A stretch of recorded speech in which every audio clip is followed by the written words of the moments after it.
women's health, immigration, voting rights, equal voting rights. Those are probably the biggest ones.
He's Jim Browdy. I am Marjorie Egan. You are listening to Boston Public Radio, 89.7 GBH. We are broadcasting live from the Boston Public Library and streaming on youtube.com/GBH News. Not on Facebook. I guess they're having some worldwide outage or something like that. But when they're back, we'll be back on facebook.com/GBH News as well. We want to mention that usually we're just here Tuesdays and Fridays. Well, now we're going to be here 3 days a week.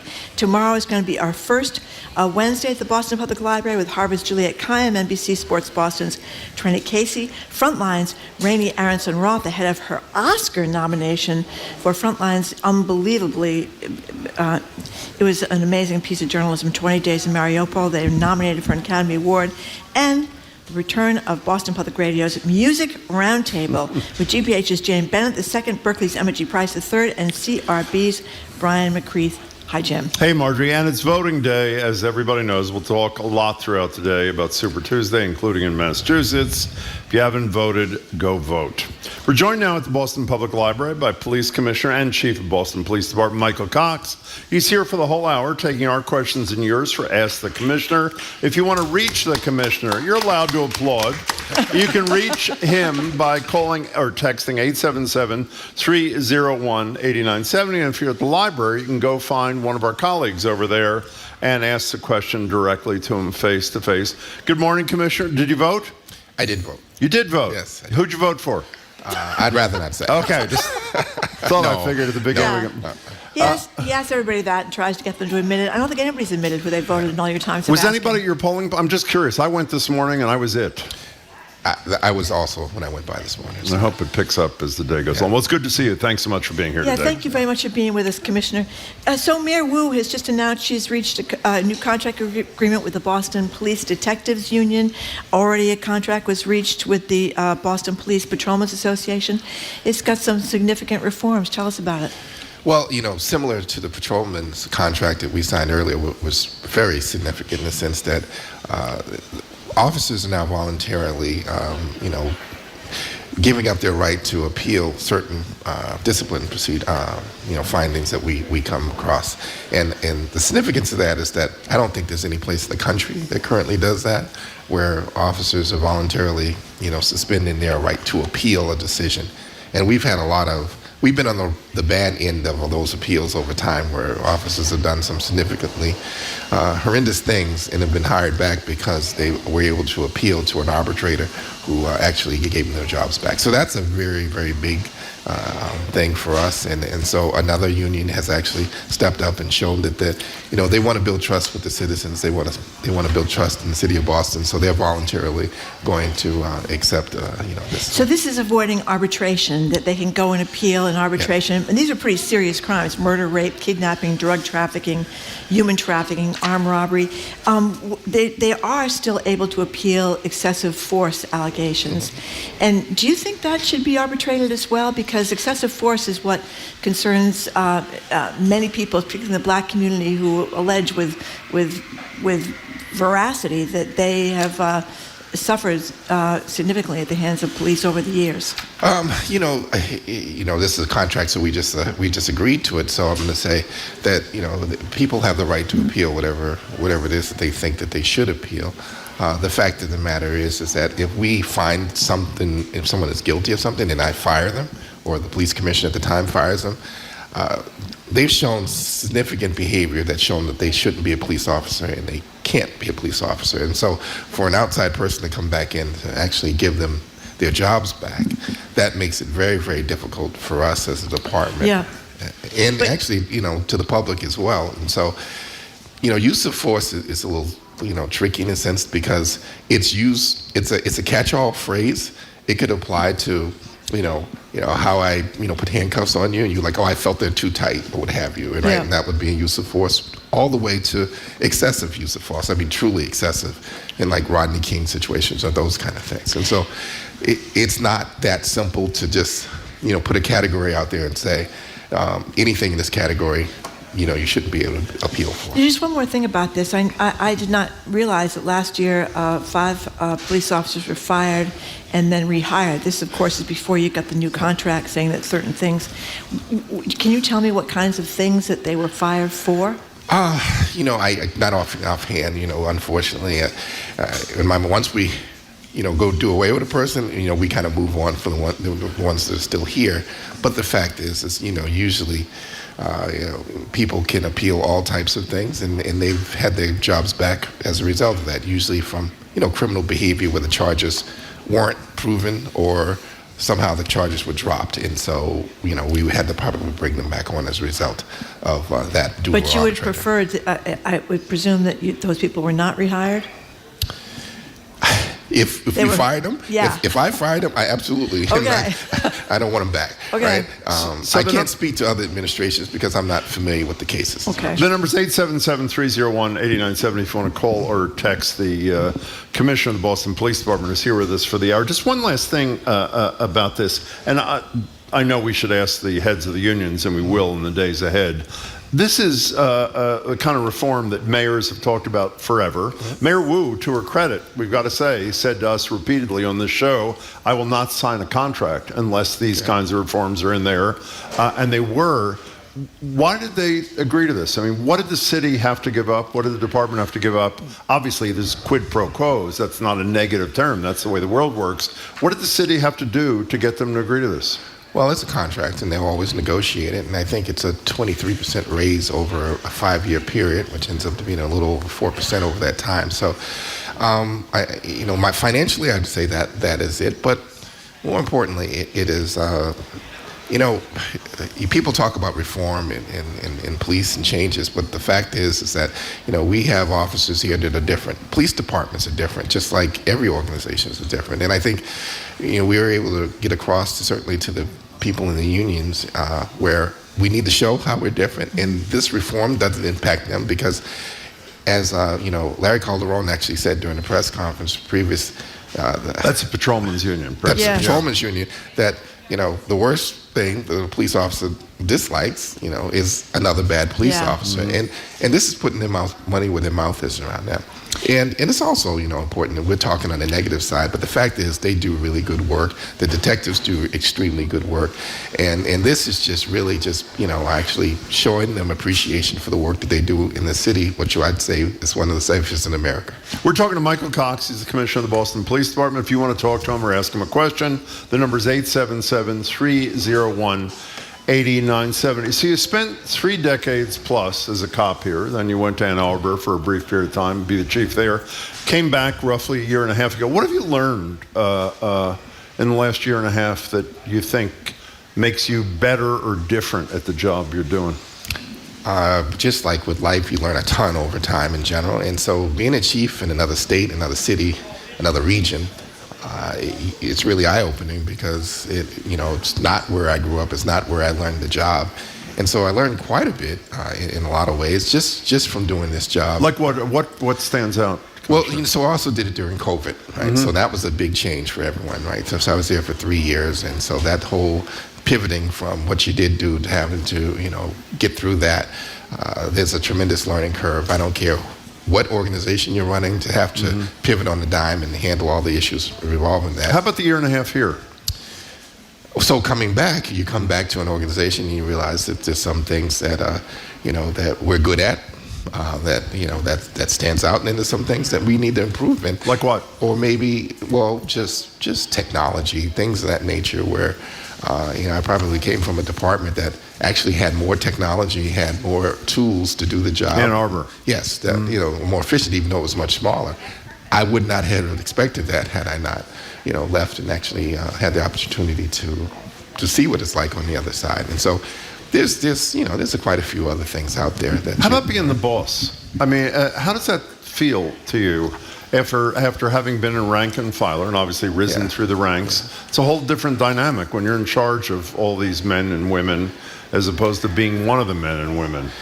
Yeah, so it's been some time since I was just one. So I was on the command staff in Boston 15 years prior to even doing that. No, but I'm talking about the big boss is a little different. You're nicer to him, I bet, big boss. So this job entails a lot more. And so it's not just about discipline. It's not just about hiring. It's not just about encouragement. It's not about development. It's not about public safety. It's not about the public. It's all of those things combined. And so trying to do them all at the same time can be very, very tricky. Right? And then you have to pick and choose, what aspect you're going to prioritize. How have you done at it? How do you think you've done? Oh, I'm not going to do one of those grade things. No. But how do you feel about the job you've done? You started in August of a year and a half ago. Yeah. How do you feel about how you've done? So I'm probably the worst critic on myself than anybody else. So in fairness to myself, I probably won't comment, but I will say that reflection is something you do after everything is over, and I am nowhere near a reflective point in my life, particularly this job or my life in general, I don't think. And so I'm not the judge of that. I let the people be the judge, certainly the mayor, and so, I would let other people speak for that. I just know I come in every day to try to do a job, take it very seriously, and proud of the people that I'm leading currently. Let's take some. Can we take call? Yeah, I just want to say again, we're talking to the chief of Boston Police Department, the commissioner, Michael Cox. He's with us to the top of the hour. The number's 877-301-8970. Sarah, in the car, you're on with the commissioner. Hi, Sarah. Thanks for calling. Hey there. Hi there. Long time listener, first time caller. Thanks. My question is regarding a civil action, class action suit that had been filed against the head of rheumatology at the Brigham, in which he's accused of sexually assaulting over 150 women. And I'm curious why he has not been arrested yet. If there was a sexual assault on the street of Boston, I would think, and they knew who it was, that he would be arrested immediately. So I'm curious why this man that's done such damage to so many women and young women is still able to be walking around. Commissioner? Yeah, so I can't speak to a current case going on, but I will say that if there's enough information to believe that someone can be convicted of a crime, I absolutely have a great deal of assurance that that person will be arraigned or arrested or prosecuted in this city. By the way, thank you for your call. NBC 10 Boston says it's Dr. Derek Todd who's accused in a class action of performing pelvic, breast, and rectal exams on patients that were not medically necessary. Are you able to say if there is an investigation, or what are you able to say? I was able to say if there's an investigation and we're able to actually ascertain enough proof to prove something like that, I'm quite confident that something will be done. But is there a criminal investigation going on? I don't feel comfortable speaking to that. I do know there were some allegations and there's some work going on in the background, but that's about all I can say. Sarah, thanks for your call. We appreciate it. Commissioner, you often hear your predecessors say that, and maybe this is how you feel too, that an awful lot of crimes in Boston are committed by a very small group of people. And I ask that in context of which I think is a pretty significant arrest of 40 suspected gang members of the Jamaica Plain-based Heath Street gang. Reading from the Globe now, facing federal charges tied to an alleged racketeering scheme linked to 3 murders, the wounding of a 9-year-old girl, drug and gun trafficking, and some $900,000 in pandemic unemployment fraud. So this is a pretty significant arrest. Tell us about it. Yeah, it is and was, and it still needs to be prosecuted, so I can't talk too much about it, but I do know there's been a lot of hard work over the last 2 years trying to focus on the drivers of some of the violence in the city, particularly in that housing development. And it's bigger than just there. It's spread to other states as well around that. But what we found is that, not only were they mentoring and developing young people into a life of crime, they were intimidating and actually encouraged them to whether shoot people, try to murder folks, participate in, fraud of all sorts throughout the city. And they have a history of that. And entice them through whether it's music videos and things of that nature that young people may be influenced by to encourage them to do really criminal behavior. And so I think it's going to definitely have a very, very big impact in the city around, at least the mentoring of these young folks in that way. And hopefully it will discourage anybody else in the city trying to encourage young people to do these criminal acts. We talked with Michael Curry, who's regional national board at NAACP, a big medical guy here in Boston, grew up in Lenox, is it Lenox Hill? I think it's Lenox Hill or Lenox Street, I forget. Lenox Street, yeah. Lenox Street, thank you. And he talks about how he was a kid, how his mother was like on his back constantly, you got to keep him straight and narrow, and he talks about how difficult that was. And you mentioned the intimidation and mentoring of younger boys and maybe girls too. That is hard if you're living in a tough part of town. If you don't have a lot of means, life can be difficult in general. And then when you have this kind of negative influence going on out there, it could lead to life-changing in a negative way consequences. And so, understanding that a lot more and, maybe trying to be in these communities. And I know the mayor is working so hard with her team to make sure that, these young people have an opportunity for success in life and making sure that we meet them where they are and those families to address some of their core needs to keep them from being mentored and influenced in a negative way. We're talking to the police commissioner in Boston, Michael Cox. You can speak to him, too, at 877-301-8970. Call or text. Marilyn, I believe, is at the library. Is that correct? Is there a Marilyn? Well, then, how about coming over here, Marilyn? Marilyn's on her way, and while we're waiting for her to get to the mic, we will continue our conversation. Yeah, 877-301-8970. I have a text from Jerry who wants to know, I mentioned that 5 people were fired and then reinstated. Jerry wants to know, under the new contract language, would any of the 5 people fired have been reinstated, or would they have been ineligible if the contract had already been... For arbitration, you mean? Yeah, so I don't know, only because I don't remember the exact cause for it. And so if any of those people were fired as a result of like a criminal indictment or something of that nature, the answer would be no. Okay. What do you say, by the way, what do you say when, we had this discussion with your predecessors too, Gross, Evans, what do you say to a community when the commissioner decided John Doe or Jane Doe merited firing, meaning wasn't an appropriate person to provide that service to the community? An arbitrator says we're sending him or her back for whatever reason. What do you say to the community after you yourself or your predecessor has said this person shouldn't be a police officer? Well, first of all, I take ownership of it and apologize to the community for not doing all we could to prove that they did whatever it is that they did. If you don't do that, I don't know where you begin.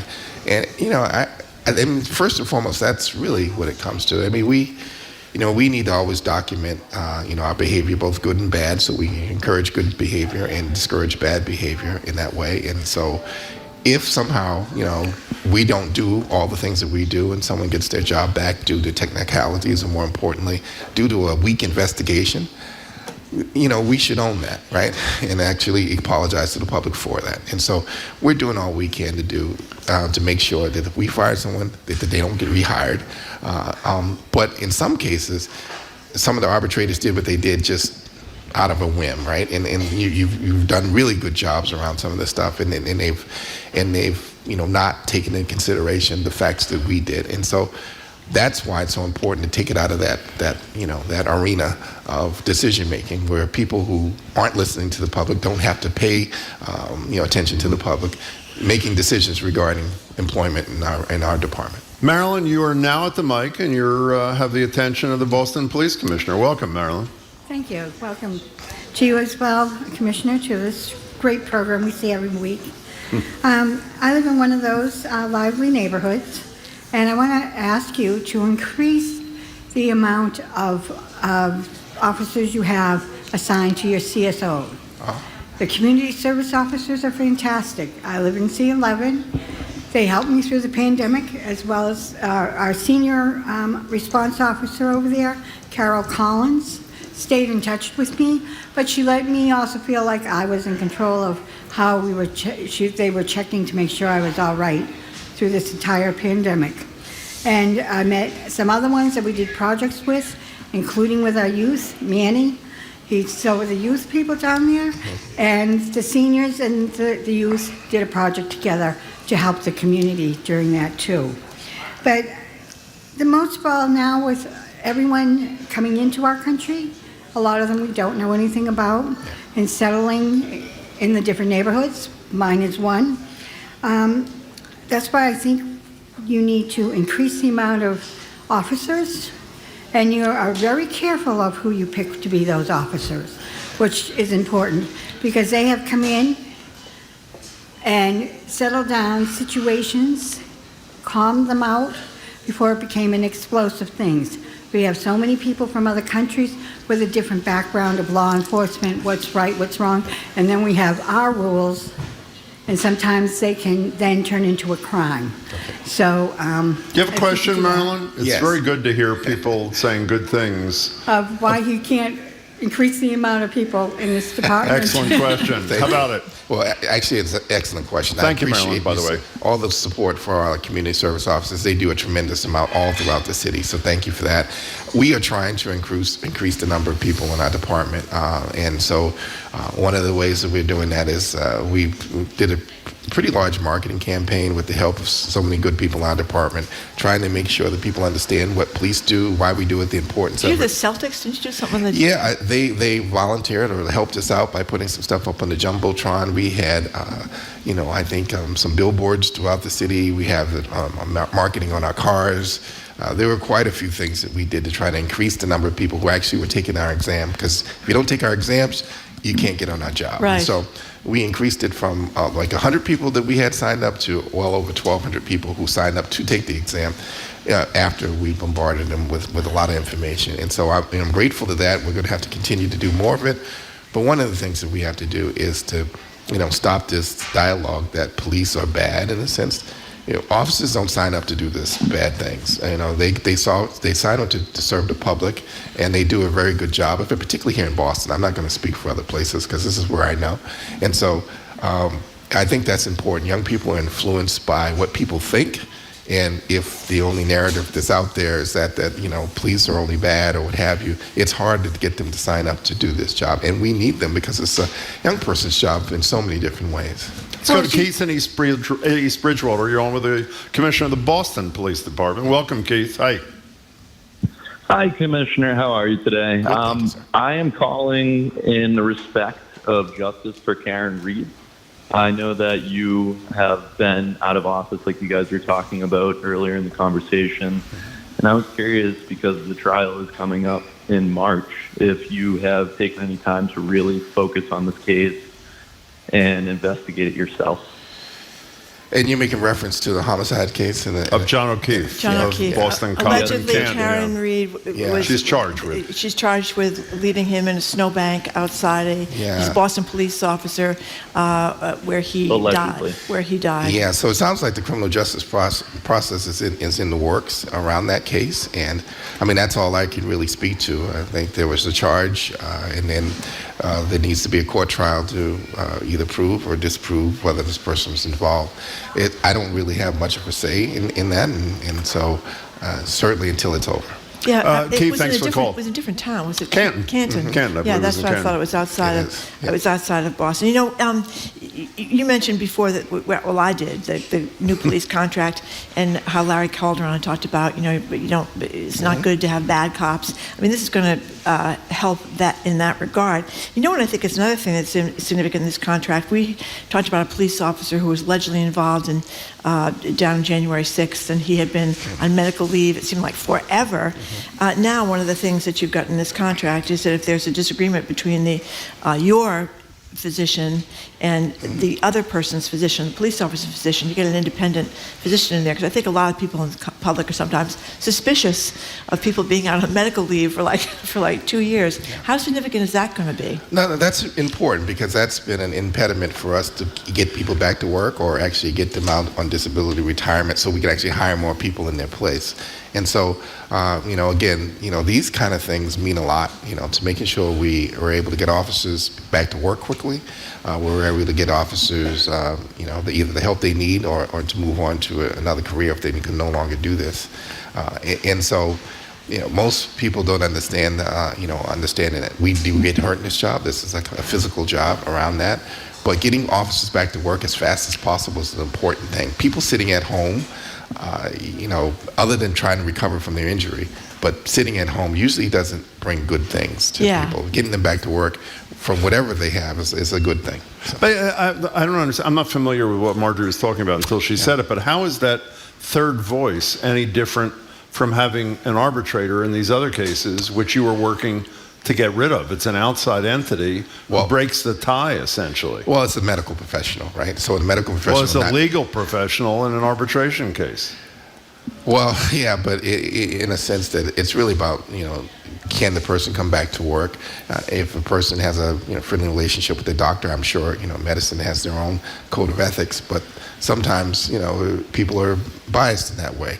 It's more difficult for a neutral body, around medical professionals to say that any person with this injury at this point should not come back to work, right? So it's just a way so we can figure out what's going on a lot faster to get them either back to work or to move on with their career. We got to take a break. Before we do you have a temper? You are. I've only spent maybe a couple hours with you, and you have a real calm thing about you. Do you have a temper in your work life? Do I have I'm a human being like everybody else, and yes is the answer. I think so. I just, everyone has gone through a lot in life, and I'm not a zillion years old, but I've probably been through a lot, and so I don't get as phased as many ways as other people, but I don't think that a police chief in this position should, their emotions should be all over the place. I'm not suggesting it should. I'm just saying you have a real calm demeanor for a pretty tense. He was very calm. The commissioner seems very calm to me. As opposed to some of us. We got to take a break, Marjorie. Maybe he's meditating for an hour every morning. Maybe you have a secret. I'll wait for the next question. Okay. We're speaking with Boston Police Commissioner Michael Cox. He's going to be with us to the top of the hour. You can call or text at 877-301-8970 if you'd like to speak with the commissioner. You're listening to Boston Public Radio 89.7 GBH. We are broadcasting live from the Boston Public Library and streaming on youtube.com/GBH News.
Welcome back to Boston Public Radio. Jim Browdy and Marge Regan. We're live at the library, streaming at youtube.com/GBH News. And we believe that Facebook is still down globally. When it isn't, we'll be at facebook.com/GBH News as well. We will be back at the library tomorrow. That's right, Wednesday, our first Wednesday at the BPL. And starting tomorrow, we'll be here 3 days every week, Tuesday, Wednesday, and Friday. If you're just joining us, we're speaking with the Commissioner of the Boston Police Department, Michael Cox, here for the hour, taking our calls, texts, etc. 877-301-8970. If you want to be like Marilyn, you can ask a question directly to the Commissioner in person. We've got Molly from West Newbury on the phone. Go ahead, Molly, you're on with the Commissioner. Yes, Commissioner, thank you for joining the show. I had called in years ago when the previous commissioner was on, and I'd asked the question about how the police union and you can help to start gun reform in this area. I'm starting to get involved with Moms Demand Action, which is an amazing group, and I'm just hoping that the union can really use their voice to try and affect change. Well, thank you for that question. And so I do know, as a state, certainly the Mass Police Association and some other groups have been involved with this question with the state as it's working on its own gun reform. Molly, thank you for the call. We appreciate it. Let's go to Gardner, where John is on Boston Public Radio with the Boston Police Commissioner. Hey, John, welcome. Hey, good morning, you guys, to take my call. Hi, John. Commissioner, I hope I'm all wet with this theory. The last 21 years of my working life, I worked for the first third as a drug and alcohol counselor in the prison system, and then as a recreation officer, which I'm sure you probably know is kind of like half a correction officer, and depending on staffing, doing programmatic and athletic stuff. I worry, in the aftermath of the pandemic, it affected all our young people in a adverse way.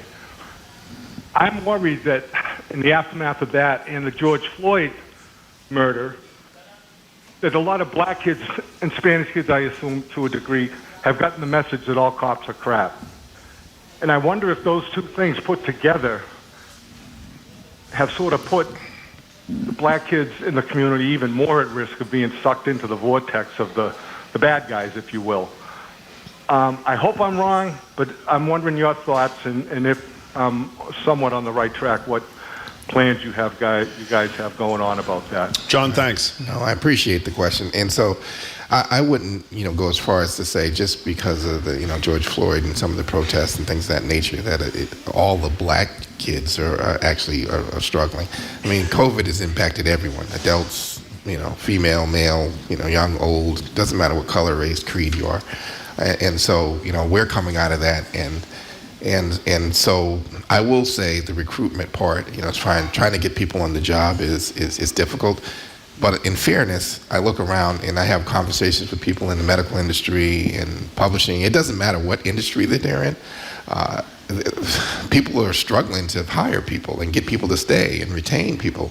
I think I was just actually at a TV studio the other day, and actually I heard an individual actually saying that they were having trouble in your industry as far as keeping and retaining people. So I think COVID has impacted the world and how people look at their jobs, their lives, what they want to do.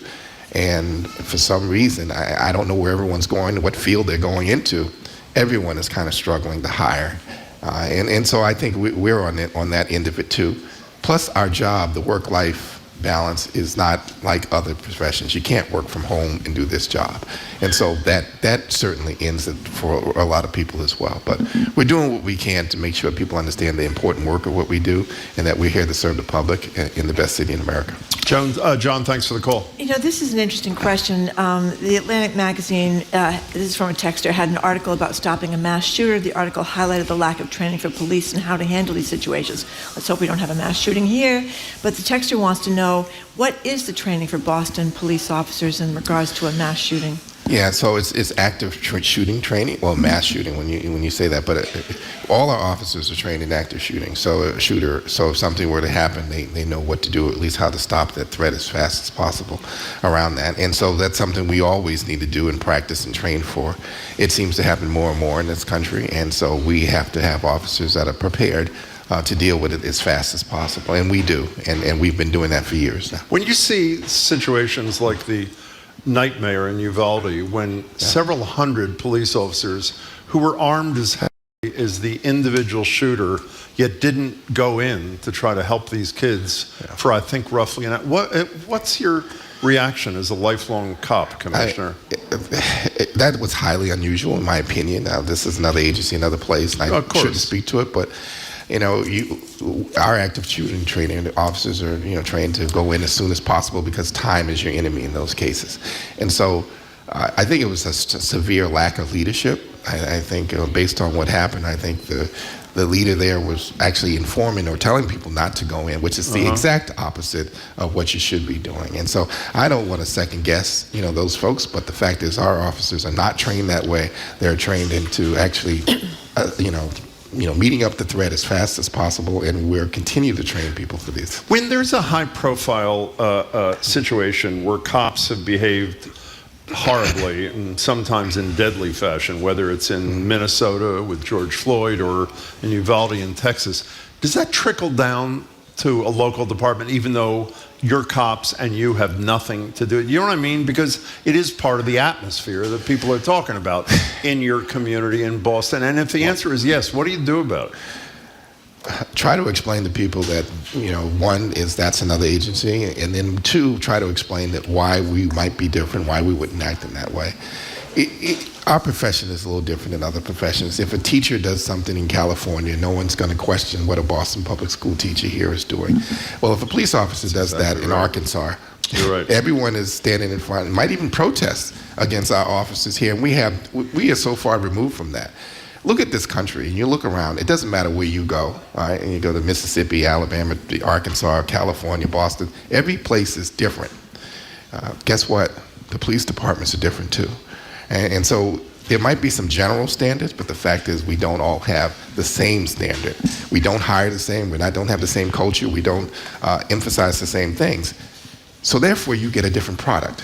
But the fact is, we have to try to explain and answer to places all over the world and country, and it's just not appropriate. And that's what I'm trying to explain to folks, that that's why it's discouraging the young people to come on, because they believe all of us are a certain way, and that's not the case. Talking to Michael Cox, Commissioner of the Boston Police Department. Commissioner, the Globe did a story a couple of weeks ago about Boston struggling to test these rape kits within the limits that are set by the state. I think your spokesperson, Mary Ellen Burr, says it takes about 52 days to fully process a kit. But the state, at least according to the Executive Office of Public Safety and Security, claims they got the fastest turnaround in the country for testing these rape kits. So I'm just wondering, why don't you just give them to the state and let them do it? Well, so, I don't know if you remember, but I've been around long enough that one of my jobs as a deputy superintendent, I was in charge of forensics unit, and back when the state was struggling to actually do kits and things like that. And we were actually one of the best in the state to do that. I mean, we're in Boston, so we take a significant number of cases that they don't have to, right? Because we're, a pretty sizable place. And the reality is we care about victims of rape. We care about, victims of all crimes, and we're trying to get them done, and we will get them done as soon as possible. But that standard that was put out there, well, that standard is the most aggressive in the nation. 30 days. Yes. Yeah. Most aggressive in the nation. But I thought it said in the Globe story that 96% of the testing at the state lab for every other city and town other than Boston is meeting the 30-day standard. And so, as I didn't get a chance to finish saying, the state had an issue, way back at the time, and the fact is they spent, I think, at least $100 million, quite a large number of changing their crime lab, adding many, many people to it to address the state's issues around that. And so, here in Boston, we've always had our own, and it's accredited. I would say we're still one of the best in the nation in what we do. It's just that we just went through a COVID period. We just went through a whole bunch of other things in general. And so, trying to, keep up the workload, we're struggling with a little bit, but we're going to work to make sure that we do that, understanding that, victims are really important. Oh, by the way, I should say, why does that matter? I mean, you don't want it to take 2 years, obviously, but why is 30 versus 52 days a problem? So the faster you're able to do that, the faster you're able to get it into the CODIS system, which is a database of of all offenders that might be out there, the faster we Okay. can catch the suspect. Okay. Exactly. Potentially, Okay. right? And so there's some significance to it. There's no doubt about that. But as I said, we are working as hard and as fast as possible to get that information in for what we do. I don't want the public to walk away thinking we don't care, we don't do that. No, we do care. We work really hard.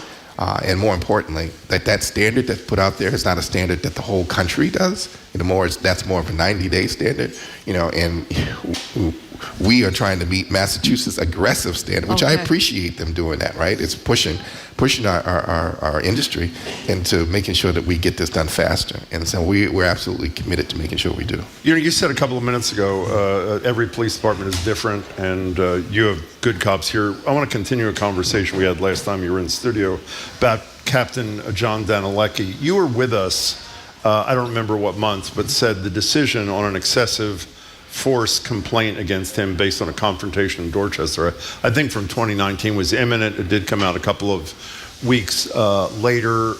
He was found liable, responsible for some comparably minor things as compared to excessive force, I should say, and you gave him a 3-day suspension.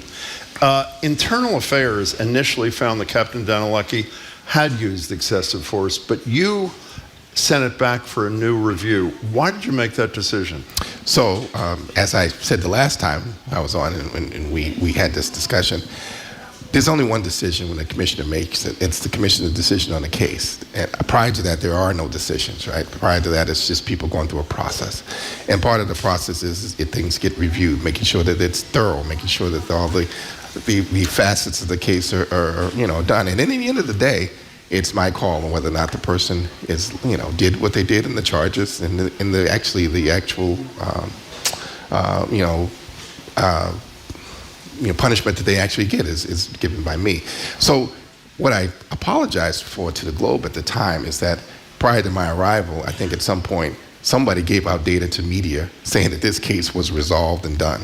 It was not. That case was never done, right? There was no commissioner in place. There was no one to make that finding, that call. And so I apologized to them saying you received bad information. And then as a result of that bad information, people keep asking me, why did I change the decision? I didn't change the decision. That's the only decision. I didn't say you changed your decision. I said you sent it back for a review, which from what I read is unusual. Why did you? So I don't know I always like to be factual.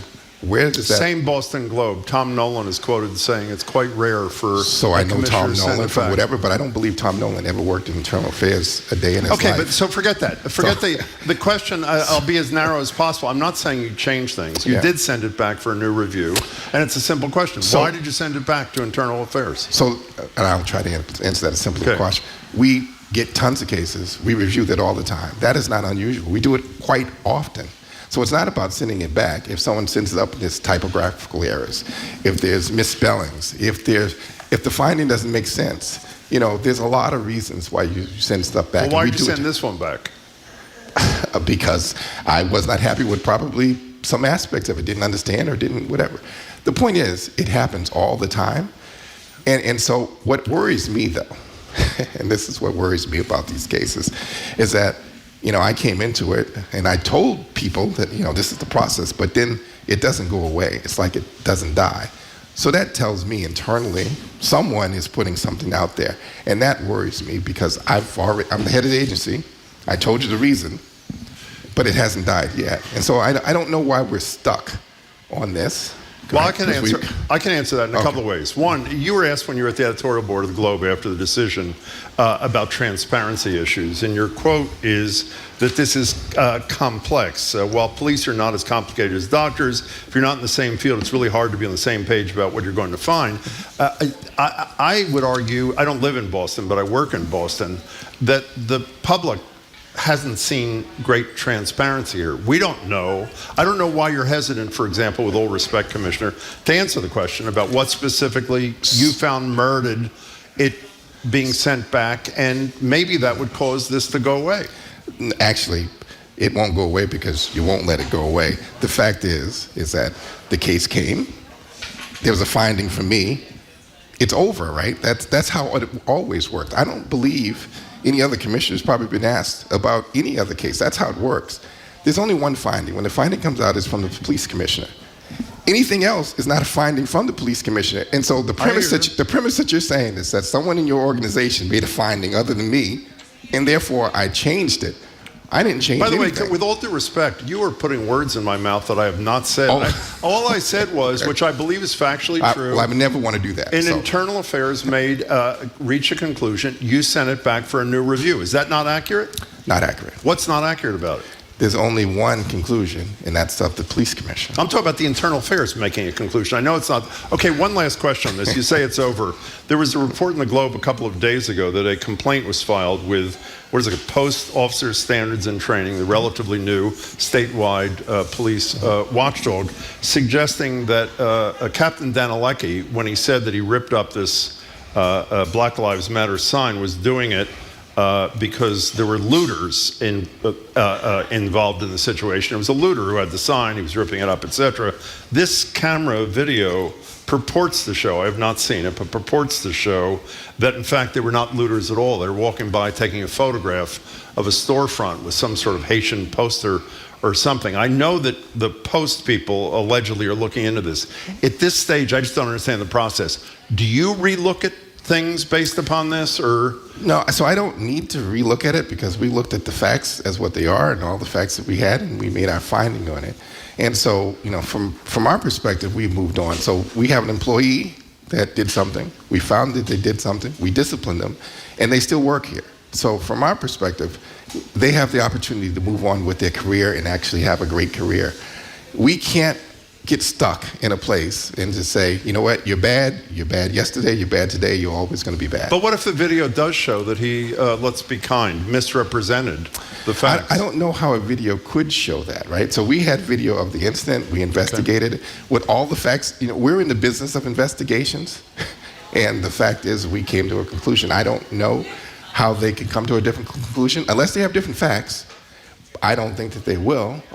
They being Post people. Yeah, but I don't know what they're looking for in general. That's their role and job. In my role and job, we've already done this and moved on. But I think this is important, right? Because, you all, the media and stuff, is that we have officers that whether they make mistakes or do something, if they're still in our place, we have to discipline them and then give them the opportunity to move on, right? And have a career and not vilify someone forever. You wouldn't do that to a kid in school that failed the test or did something, or any other agency. And so I'm just asking for you to treat our officers, with procedural justice like we treat everyone else in general across that. So you That's don't all think I'm these asking. are legitimate questions? No, because I already made a finding, right? I made a finding that he did something, and then it's like whatever I said is not accepted, and then every other person is has this authority that knows more than I do around this, and I don't know where that comes from. Okay, I can just speak for myself and say I'm not questioning anything you did except to ask you why you did what you did. I'm not in any way suggesting that your behavior was inappropriate. I just don't understand why you did what you did, but that's the extent of my question. Joan in a car, you're on with the police commissioner, Michael Cox. Welcome. Thank you. Hi, Joan. I wanted to ask, hi, and good morning, and can you hear me? We can. Okay. I wanted to ask what the status is of adding mental health professionals to responding to 911 calls with the department. Thank you, Joan. Yeah, thank you, John. And so we have currently, we partner with, we have best team clinicians that actually ride with our officers to certain calls. It's something we'd love to grow in a lot of ways, and we've been trying to do that. And so I appreciate the question. That's really important work because the number of people we respond to or with that maybe suffer from mental illness, it seems to be growing in general, and so having those professionals with us or actually going to those calls before we ever get there is really important. Do you have the resources to do this? I think this transition to transition may be a poor choice of words, but using mental health professionals where appropriate, as opposed to a cop who doesn't have the same skill, nor does the health professional have the cop skill. Do you have the resources to do it to the level that you think it needs doing in Boston? And that's a good question. So I'll tell you the reality of what we deal with. Our officers need to be aware of what mental illness looks like, so they can respond appropriately. Because we deal with so many different people, no matter where they are in life or whatever's going on. And so if we can't recognize that, there's a high likelihood we're going to react inappropriately. So we have to be trained in this in general, right? And then there's the other issue is that sometimes people who are struggling with mental health issues also are violent. And mental health officers and people in that field don't want to deal with people that are violent because they don't want to be hurt. And that's really where we step in around that stuff. And so, I think somehow there's always going to be a place for law enforcement to have to help with that, but it shouldn't be the primary place. That's for sure around that. And so as a country, as we, struggle with how we're going to respond to these things in general, which seems to be a growing issue, I just want to explain that, we're going to always have a role, and we're doing all we can to actually train our officers in how to act appropriately. We're running short of time here, but I wanted to ask you about this spike in the Boston Herald was reporting on this in car break-ins in Jamaica Plain. How does this work? Do you think that people are stealing valuables out of cars and stuff? It's just like one person, a gang of people, they go in little sections of the neighborhood, then you catch them, then they move on to a different neighborhood?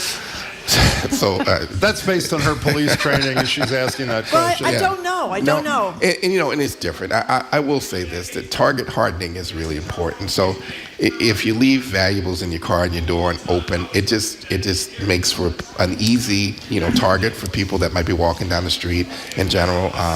There are people that actually walk through certain neighborhoods where they think people are prone to do that, and so they'll open up a door that's unlocked and take money and things that they see.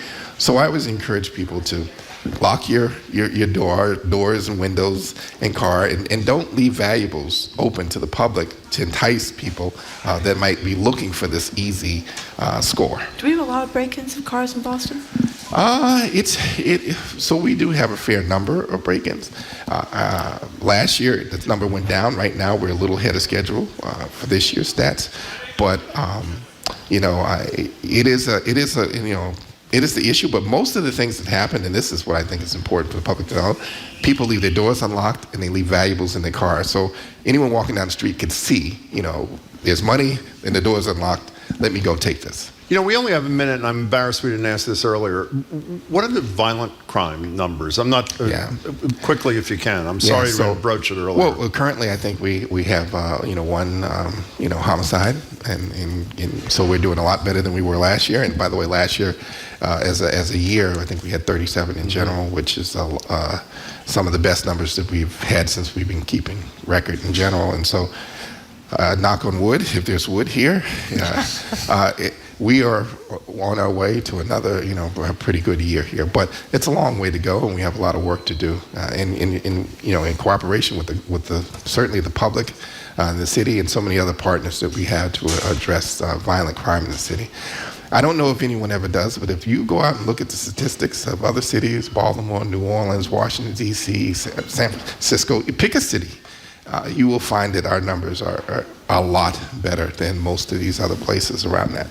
But that doesn't matter when you are a victim of a crime, to the family and things of that nature. But the fact is, we are doing all we can to get to zero, if that can ever happen. Commissioner, we really appreciate your time. Can't thank you enough for coming here and answering questions. Thanks so much, Commissioner Cox. You know what's really sad, though? Since it never snows anymore, we can't ask the Commissioner how he feels about space savers. Toilets and Bill sinks Evans out. used to, in the middle of the night, run by and throw them onto the side of the road. Maybe it'll snow again sometimes. No snow in a lot of times. So. Thank you very much. Thank you very much. Thank you so much. Police Commissioner and Chief of the Boston Police Department, Michael Cox. Coming up after the new news, media maven Sue O'Connell. You're listening to Boston Public Radio. We'll talk to her about Super Tuesday predictions, her interview with Kamala Harris' husband, she, of course, the vice president, and RuPaul's banned book bus. Sue O'Connell is next. You're listening to Boston Public Radio 89.7, live from the Boston Public Library, streaming on youtube.com/GBH News.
It was important to me. I was a history major in college, but the day I turned 21, I voted. I've never missed an election, whether it's a national election, state election, primaries. I've never missed an election.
Houston Browdy, I am Marjorie Yeek, and welcome to hour number 2 of Boston Public Radio. We are broadcasting live from the Boston Public Library, and we are streaming on youtube.com/GBH News. We would normally be streaming on facebook.com/GBH News, but Sue O'Connell is going to explain to us in just a second why we are not streaming there. That's what you think. We're going to be back for a 3-day week at the library. It's starting this week. It's going to be back here tomorrow at the Boston Public Library with Harvard's Julia Kayam, NBC Sports Boston's Trenny Casey, Frontline's Rainey Aronson Roth.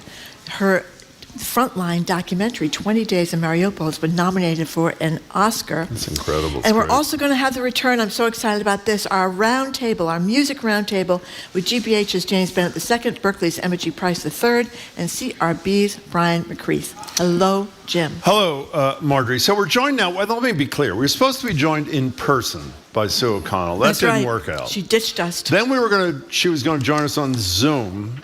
That didn't work out. Now she's joining us on the phone. I assume when that doesn't work out, she's just going to yell really loudly from wherever she is. So whatever it is, local woman Sue O'Connell is joining us. She's the co-publisher of Bay Windows and the South End News, co-host of NBC 10's At Issue every Sunday at 11:30 following Meet the Press. And you can watch Sue and the NBC 10 team cover Super Tuesday results starting tonight at 7 on NBC 10 and streaming on NBC Boston News. Hello, Sue O'Connell. Hello. I'm not at all worried that it's Super Tuesday and my laptop won't start and Instagram is down. That's and good. Facebook is. I'm not at all worried about any of these things. I think you got them right where you want them. Maybe it's the Russians. I mean, who knows? Well, it could be the Russians. It is. And the teens of America, I mean, they are in total meltdown without Instagram. They're for not, however many Instagram, hours. yeah, okay. So we got Facebook Messenger, Instagram, Threads, and WhatsApp, which are also owned by Meta, which used to be called Facebook. So what's the story, Sue? It's a catastrophe. Yeah, it is a catastrophe, obviously, for a lot of businesses that use it, like, to broadcast. I mean, you guys obviously, thank goodness we still have radio. That's still exactly. working. Sort of, yeah. The old school. Yeah, I've been following some threads on X from people who seem to know what they're talking about. And it looks like a serious problem or not. So we'll know when it's all over, right? Okay. By the way, do you know anybody? You just said Threads is down. I joined Threads on almost day one in an attempt to escape Twitter. Never took off. Do you know anybody who's using Threads, Sue O'Connell? No, I go on. I mean, I feel just so spread thin on social media that now at this point I've really pulled back. Finally, after a year of threatening to pull back, I really have, because I don't have the time to go to all these places. It's crazy. You know, so today is Super Tuesday, obviously. Massachusetts is one of the states, 16 states that are voting 15 today? States and what's one of our territories? One of our territories, whichever it is. If you're in your territory, you know that you're voting today. I hope, I was under the assumption, obviously naively, that Nikki Haley had a real good shot of winning Massachusetts since there's so few Republicans, even though most of them are really hardcore, and so many, 64% of people are unenrolled. Most people call that independent. but almost nobody is predicting a victory for her in Massachusetts. You are? You are. I am. I can tell you the math that I used to. Please, let's hear it. I looked at the 2016 Republican primary. There were 4 candidates in that. I took the total number of people who voted, and Galvin is expecting that to be lower, but this is just back of the envelope math. Yeah. I gave Donald Trump 55% of that number, and I gave Nikki Haley the rest, and then I added in the 15,000 Democrats who changed to either Republican or unenrolled at the beginning of this year. Yeah. And then I did a kind of adjustment for people who voted for Kasich. Yeah. So I took half the Kasich voters, and I gave them to Nikki Haley, and I came out with a even tie between Trump and Haley. Well, let me tell you, that is, John King would be really impressed. Yeah, and he'll join us a little later. I hope you're right. Oh, my God. Sue, that would be great. Do you really think Nikki Haley has a chance here? In a serious... I do think she has a chance, and I also, the unenrolled voter, which you just mentioned, the huge number of unenrolled voters, who, we talked a lot about the Michigan Biden protest vote, the ceasefire vote. Uncommitted, But often in Massachusetts, people who are Democratic leaning, who are unenrolled, might vote for John McCain or might vote for somebody else. We heard that in New Hampshire. That is so over... I was going to say over-exaggerated, which probably is not a word. It's so exaggerated. Do you know of a state where people strategically voted like that, like they were talking about in New Hampshire, that actually affected the outcome? I hope you're right. I don't know one. I think they did in New Hampshire because she finished higher than the polls were showing and what people thought. Yeah. Yeah, but I didn't really think that she was going to win. But her problem was that Sununu kept coming out saying, "Oh, she's going to win." So I do think there are strategic voters in primaries. So much more importantly, remember Sununu said, not the son, not the father, the governor. That Donald Trump was not going to be the nominee. Yeah, he insisted. That didn't work out. I guess. Well, we don't know yet. It's not. We have hopefully a trial or two before that. So I'm sitting at what? I don't think so. Well, we'll talk about that a little bit later. I was sitting in a bar a couple of nights ago, and what comes up on my screen? Sue O'Connell standing an appropriate number of feet away from a guy who I recognized but couldn't place. I've seen him a lot. He's a tall white guy. And I have seen him. And who was that man, Sue O'Connell? I don't know. Who was it? The second gentleman. Oh, right. Oh, right. You forgot already? She interviews lots of tall white guys. Okay, so you interviewed the second gentleman. What's his name? Doug Emhoff? Doug Emhoff. Yeah. Kamala Harris's husband. What was that like? It was great. He's very amicable. I was thrilled to be able to get invited to a fundraiser to listen to his remarks.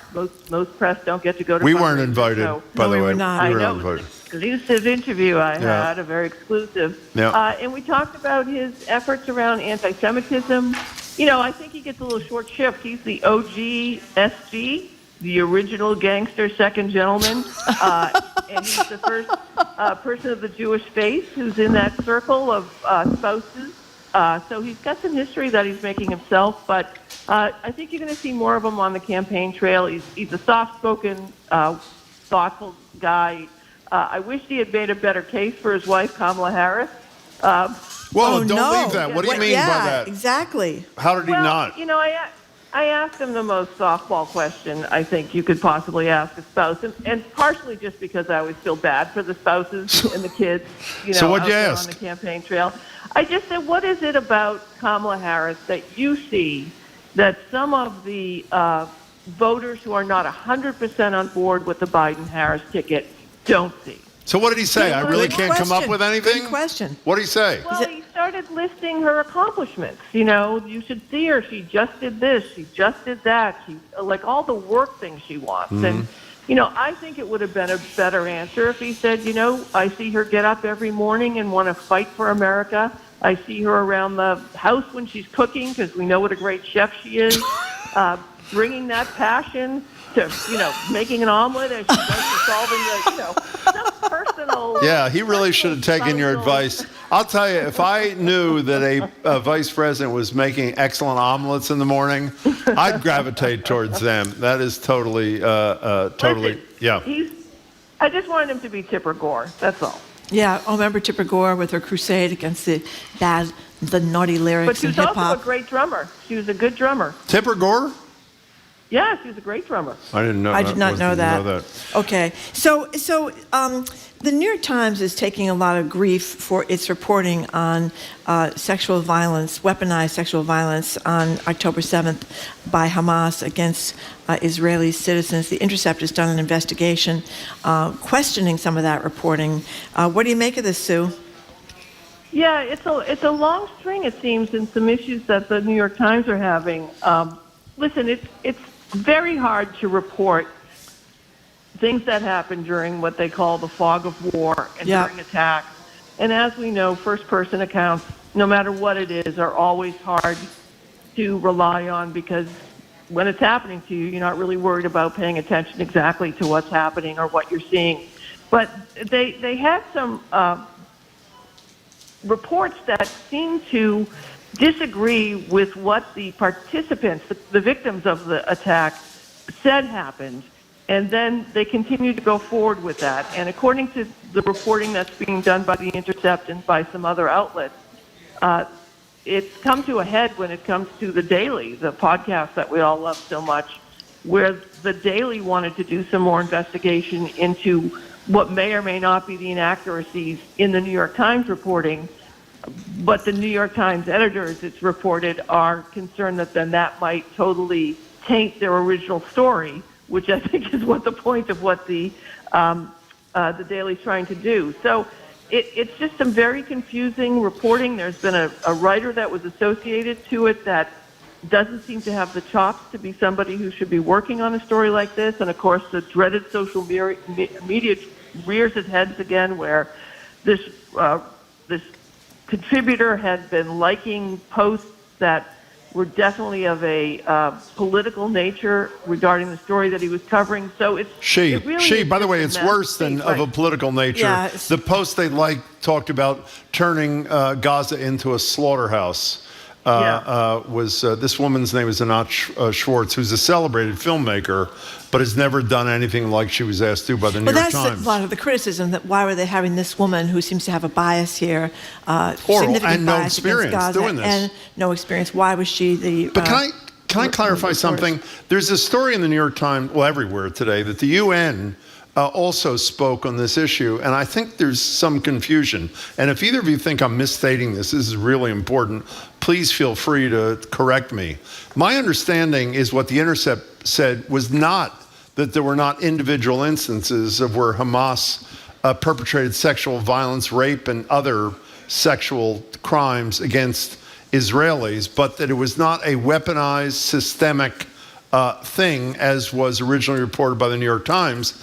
And my reading of the, at least the New York Times reporting on the UN report this morning, was it basically says the same thing, that there is clearly evidence, according to them, photographic and others, that individual women were not only sexually violated, but murdered in many cases after that sexual violence. But I didn't think the UN report was suggesting that it was systemic either. And by the way, this is not to excuse the savagery, obviously, of Hamas. It's just to try to get the facts straight when you can. Is that your understanding, Marjorie and Sue, of what the UN is adding to this debate?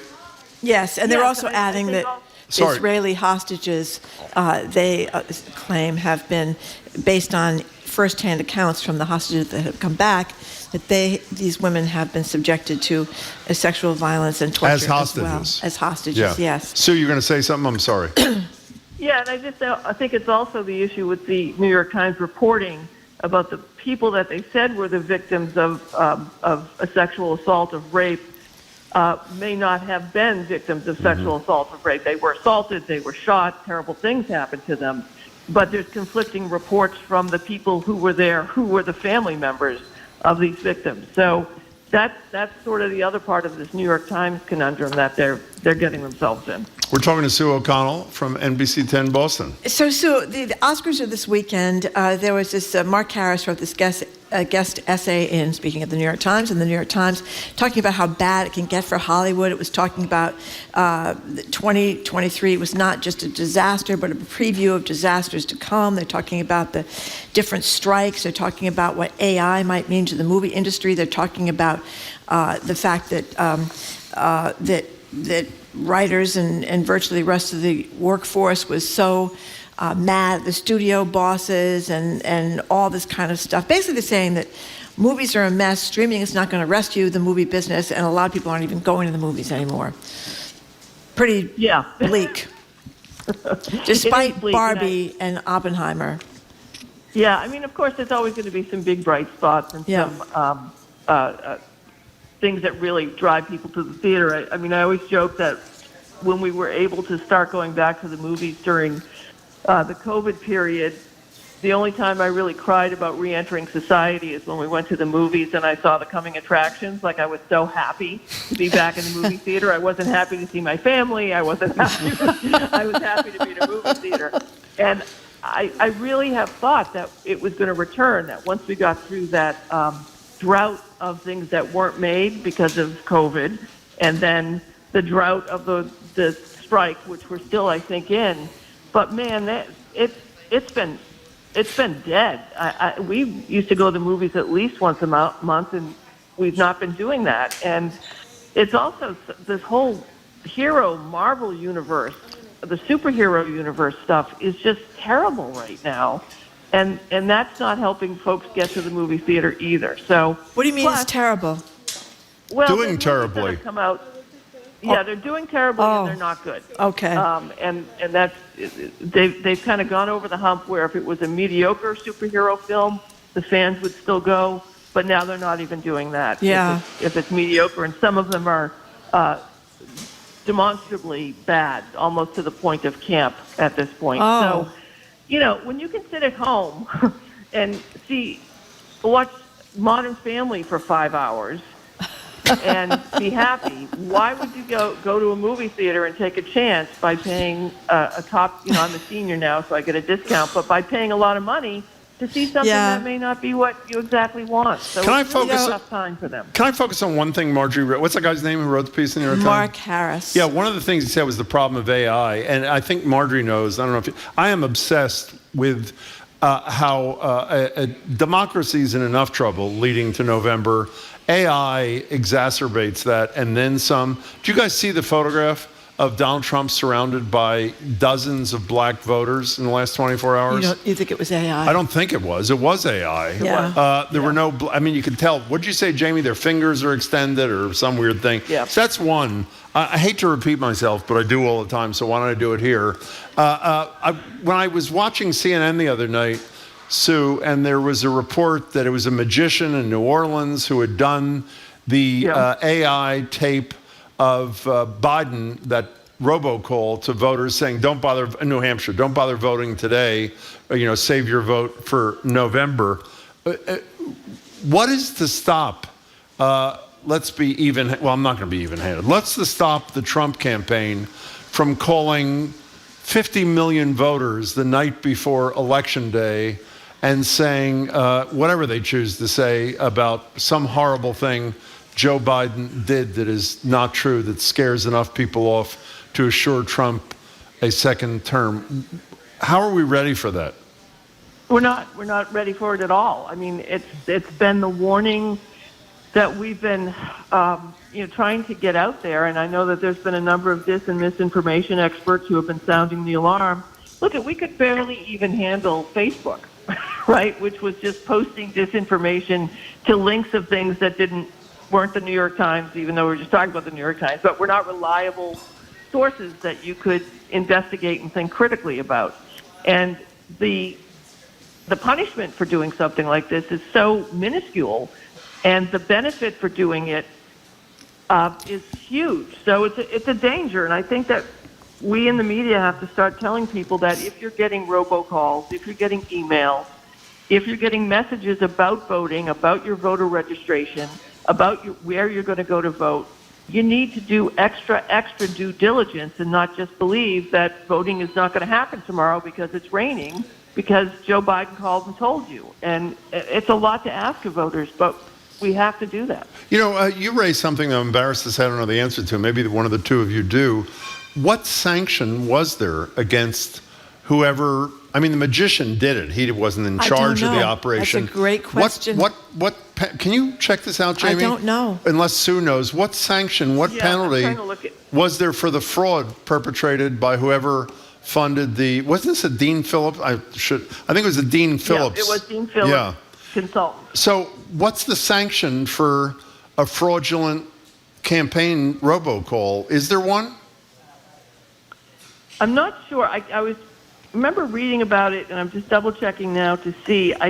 There's definitely a misuse of platform, but I'm not even sure if that's... Well, I suspect there couldn't have been Jamie's a big-time sanction because the guy was totally forthcoming about the whole thing. No. I'm not talking about the magician. He had no idea, at least according to him in the interview on CNN, he had no idea that his 5 minutes of work to duplicate the Biden voice was going to be used for the purposes that it was used. The people in charge I'm talking about who did know, who did intend to deter people from voting for Joe Biden. If there's no penalty or no serious penalty, then why wouldn't you do it again if you think it helps your candidacy? You know, it's terrifying to me, and I hope people don't think it's overreacting. Well, lots of people are doing very bad things, but we don't seem to hold people accountable anymore for a lot of the bad things that they do, unfortunately. Let's talk about RuPaul first before you go, Sue. Well, it's a good thing.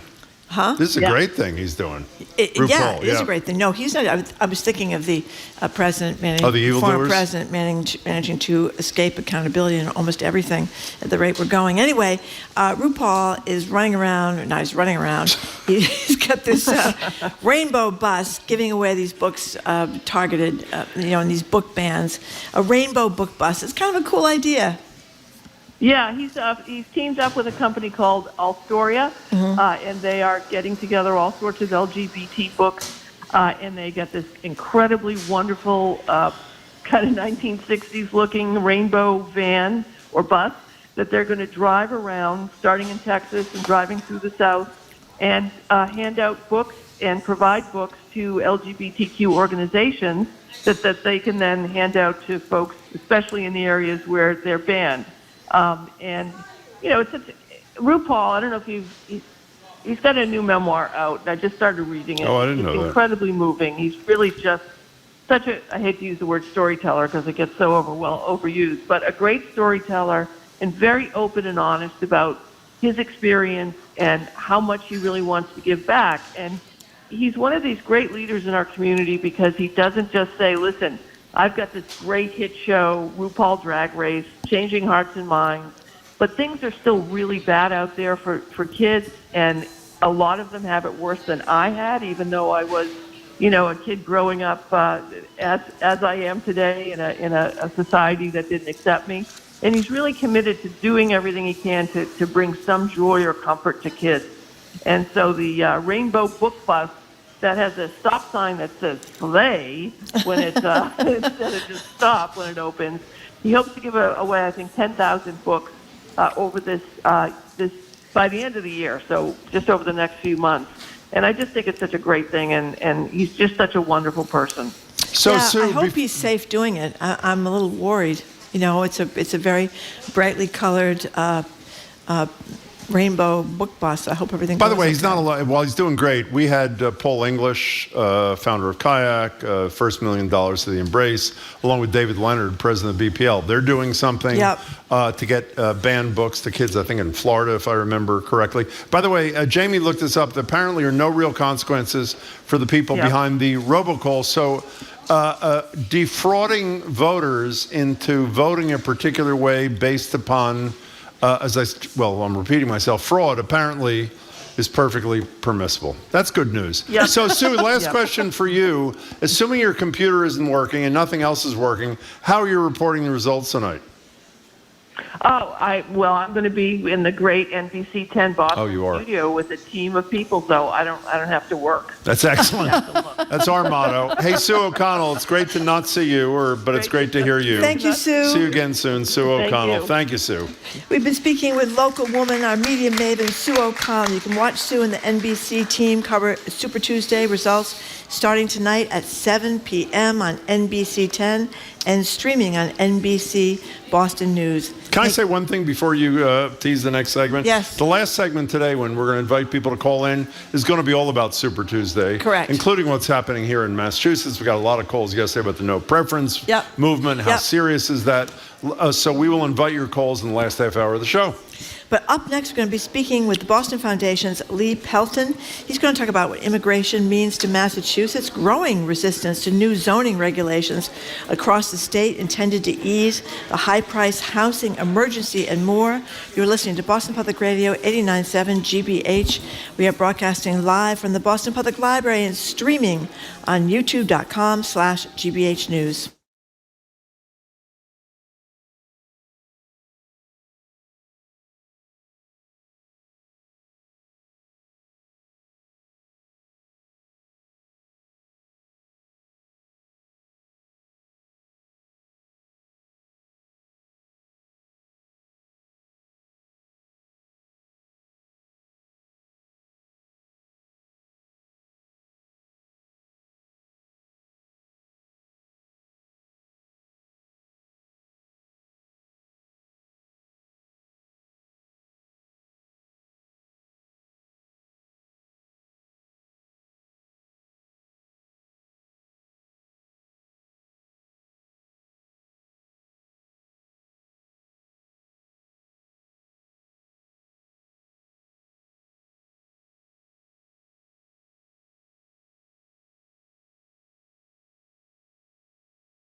Welcome back to Boston Public Radio. Marge Regan and Jim Browder. We're live at the library, streaming at youtube.com/GBH News. We're not streaming at facebook.com/GBH News because it's apparently down worldwide. We'll be back here tomorrow, meeting at the library. And you're saying Wednesday? The answer is yes. Starting tomorrow, we are here every Wednesday, which means Tuesday, Wednesday, and Friday, 3 days a week at the library. We hope you'll join us. We're joined now by Lee Pelton. He is the president and CEO of the Boston Foundation, previously served as the 12th president of Emerson College, also a member of the GBH Board of Trustees. Lee Pelton, great to see you. It's good to be here. Thank you. Pleasure. Lee Pelton, thank you very much for coming in. So you've gotten a lot of fascinating information in this new report about diversity and economic impact of Greater Boston's immigrant community, which I think could not be more timely with all of the talk about the growing influx of migrants to this community and all around the Commonwealth. So what did you find out? Found out a lot of things. I think probably at the top of the list is that the immigrant community in Greater Boston or in Massachusetts creates out about $103 billion a year to the GDP. And so I think the notion that some of us have that immigrants are coming in and replacing jobs is simply not true. It's actually additive to the economy in great sense. Also, the diversity of our immigrant community has changed significantly in the last 30 years. Yep. So 30 years ago, if you looked at the top 10 places of immigrants where they came from, 6 of the 10 were from European countries, so Ireland and Portugal, England, Italy, Greece, and one other, I think. And today, if you look at the top 10 places where our immigrants come from, there are no European countries at all in that group. So it's a very diverse group. And if you look at the black population in Boston, 38% of the black population is composed of people who were not born in America. And that percentage, 38%, is the largest in the nation. Miami comes second. Now, obviously, we're talking about percentages, but not gross numbers. So there's a lot of diversity there. And as I said, the immigrant communities contribute to the economy in a real meaningful way. Do you think, when I was reading the executive summary of this thing, Lee Pelton, I was nodding and saying, this is great news, because as we're learning, you don't have to be on the Texas border. You can be as far away as we are. And according to the recent polling we saw, I think it was the Globe polling, immigration is either number one or number two issue in Massachusetts, which I think is understandable considering all the play that's gotten around sheltering migrant people, the costs, etc. But facts used to matter, at least a little bit, and I mean this is a serious question. Do facts like this move anybody anymore to a position where if you are a tolerant soul who does care about fact, then this sort of buttresses your argument. But for people who have been saying that these kinds of things are not true, does anybody's mind get changed anymore, or no? I don't know the answer to that, but facts have to matter, at some level. They still have to matter. Well, there are those, obviously, who turn a deaf ear to the facts. You were a college president. I mean, how much is this work? We had when we were in New Hampshire, we had Adam Kinzinger, the former Republican congressperson from Illinois, who was one of the two Republicans in January 6th committee. And one of us, I can't remember who, asked him a question like, how does it feel when you realize you did this brilliant production and work, this great research investigation, and nobody's mind was changed? Do you agree that nobody's mind was changed? And much to my amazement, his answer was yes. It's still important, as you said, to have the facts out there.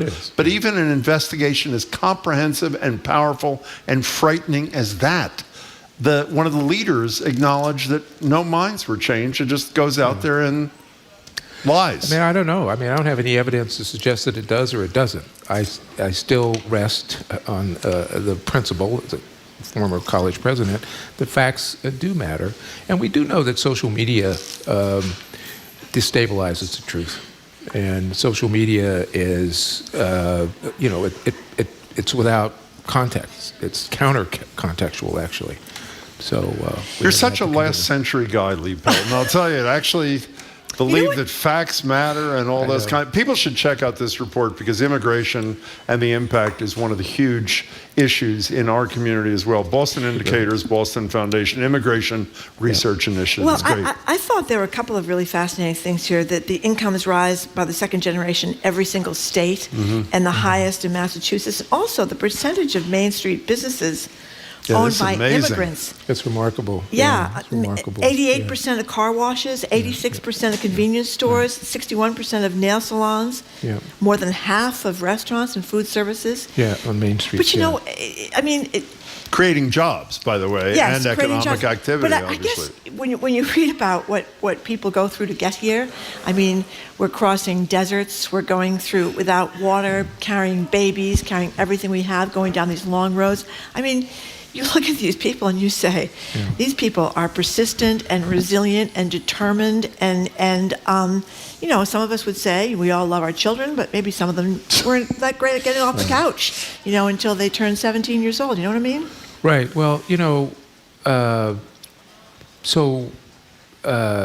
we shouldn't paint immigrants with a broad brush. I know. Broad brush, because they come from a variety of places. In the U.S., 25% of the immigrants are from Mexico. Yeah. In Greater Boston, it's 1%. So the folks that we have are not coming from Mexico, but coming from other, from a lot of other places. Well, Haiti is no day at the beach these days. Haiti, that's for sure. Yeah. We've said this before, but do people know that almost 100% of the growth of the population of Boston, I think in the last 30 years, maybe it's 20, is from Latinos. It is the changing nature of our community is immense, and I think this report is an important addition, even if you are fact resistant. Speaking of fact, I would encourage you to go see, just go to the Boston Foundation, tbf.org, and look for it under Boston Indicators. Yeah. What were we going to say, Marguerite?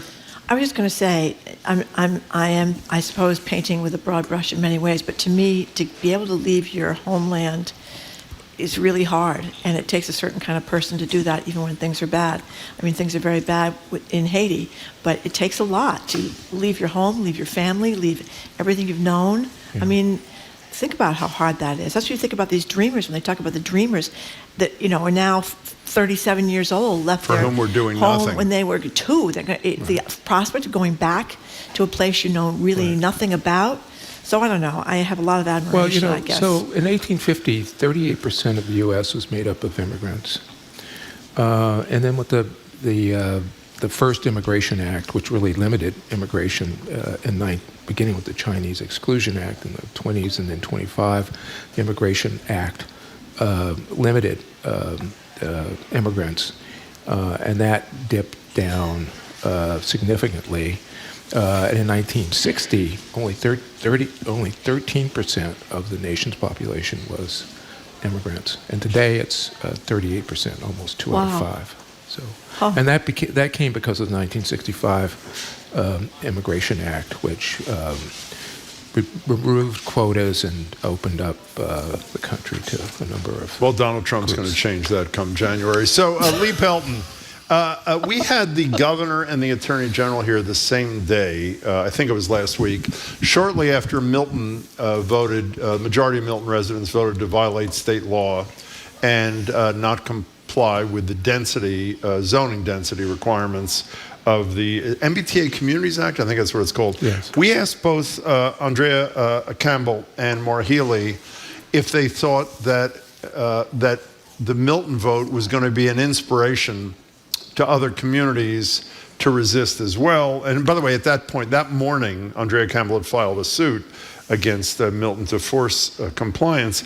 And both of them said they thought not, and they weren't aware of other communities about to do it. The Globe reporting suggests that a lot of communities were inspired by Milton to the point of even consulting with the no vote leaders in Milton as to how they could do it in their communities. What's your reaction to this, and what's your reaction to the whole NIMBYism thing, which at least it seems to us is rearing its head big time in Massachusetts?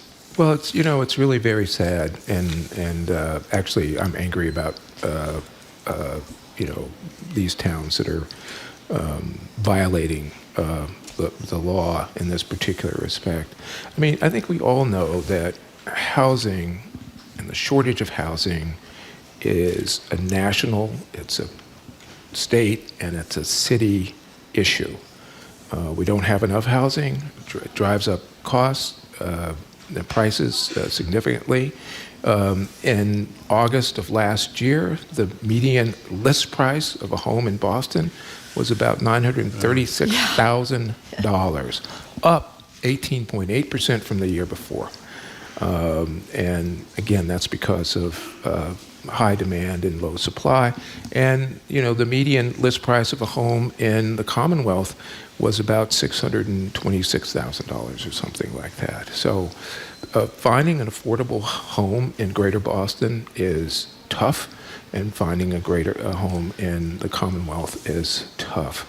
And so the MBTA Communities Act doesn't prescribe how you organize your zoning, but it does say that you have to put in process a plan to do so, and that the city themselves can then make decisions about what the development will look like, and so on and so forth. So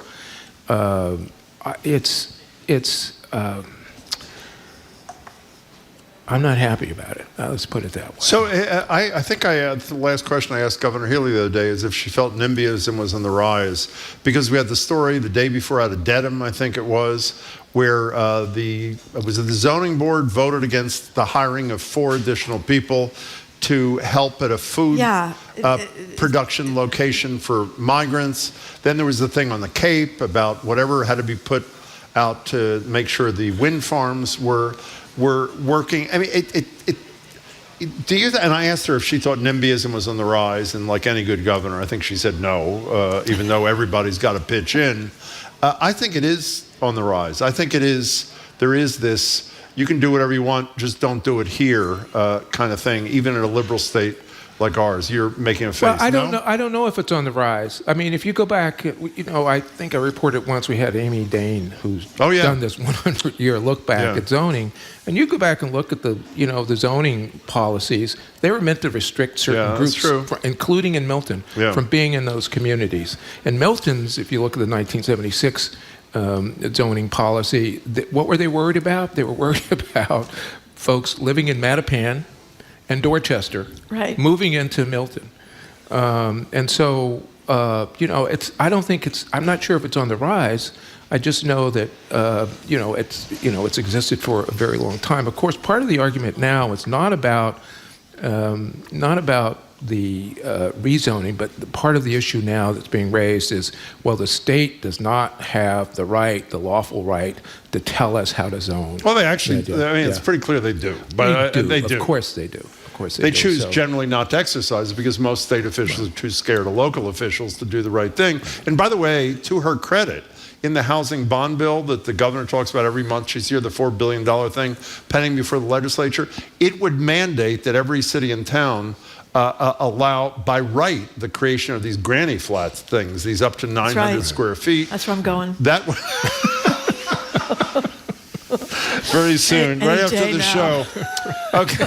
Invite me over for it. Thank you. There's no room, unfortunately, so she can't. And no, actually, 900 square feet is fine. Can we turn to the arts for a second? Hold on, but before this, Andrea Campbell has been very, she's basically saying she's going after these people. She did go after Milton. So is it sufficient? I mean, they talked about $140,000 for a seawall in Milton. That certainly isn't sufficient.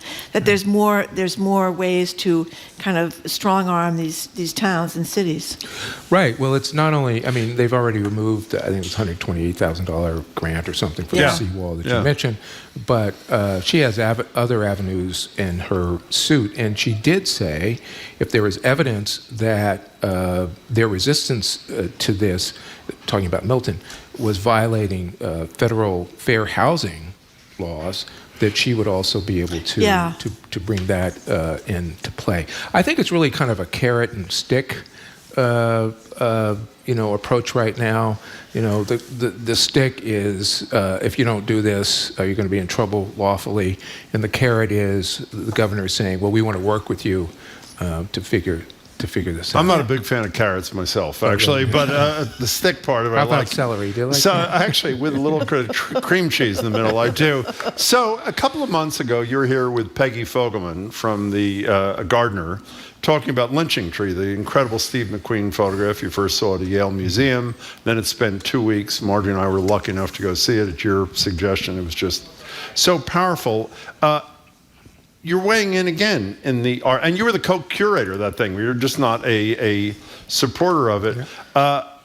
Becoming a Man, we talked about at the ART with Jared Bowen the other day, and Pete Carl, who is the person about whom, the creator of this thing, you have a connection to and devotion to. Tell us about Becoming a Man and you.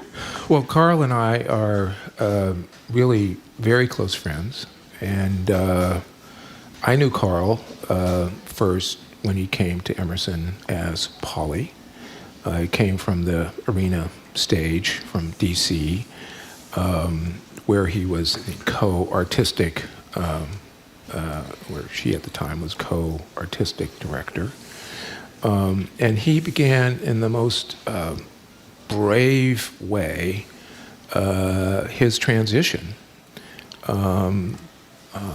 At the age of 50. Wow. And it's not private. It was public. It's 3,000, 4,000, 5,000 people at Emerson, and it was very public. And he did it with, as I said, just enormous bravery. And at the time, before the transition, he was in a lesbian relationship, and so you can imagine. Being a man in that relationship came with certain amount of issues and stresses on that marriage. I would encourage all of you to go see Becoming a Man at the ART. It's there until I think March 10th, It's the first time in the nation that a play about a transgendered person has been on a major stage. And I think right now they've also gotten some interest. It was based on a book that he wrote, of course, called Becoming a Man, and then the play. And there is some interest in perhaps television doing something with. Why'd you develop? How did the relationship develop at Emerson? Well, you were the president. I was a president, and he was very much involved in Arts Emerson. He created something called HowlRound, which was an online theater community that reached across the globe and was just a spectacular success. There was a time when Carl was coming up against what I would call some sort of, academic bureaucracy about his place, academic place. What's that mean? Well, I'll just leave it at that. I'll just leave it at that. Anybody who's, universities, and we can figure out ways to make life difficult for a bunch of people. But anyway, so he was coming up against some adversity there, and I stepped in and helped to fix it. We became close friends. We worked out at the same gym, which is right around the corner from Emerson. We've seen you in a sleeveless T-shirt, by the way. For those who have, most of you have not. We have. That's right. He works out. Trust me. Jim talked about it. Does. I mean, it is what he does. You do. Look, don't be embarrassed. It is what it is. Don't wear the T-shirt if you don't want people to see you. That's my motto. Don't look. Okay. By the way, he's walking down Boylston Street, which is when we saw it. Right. You just occurred to me before we leave this thing.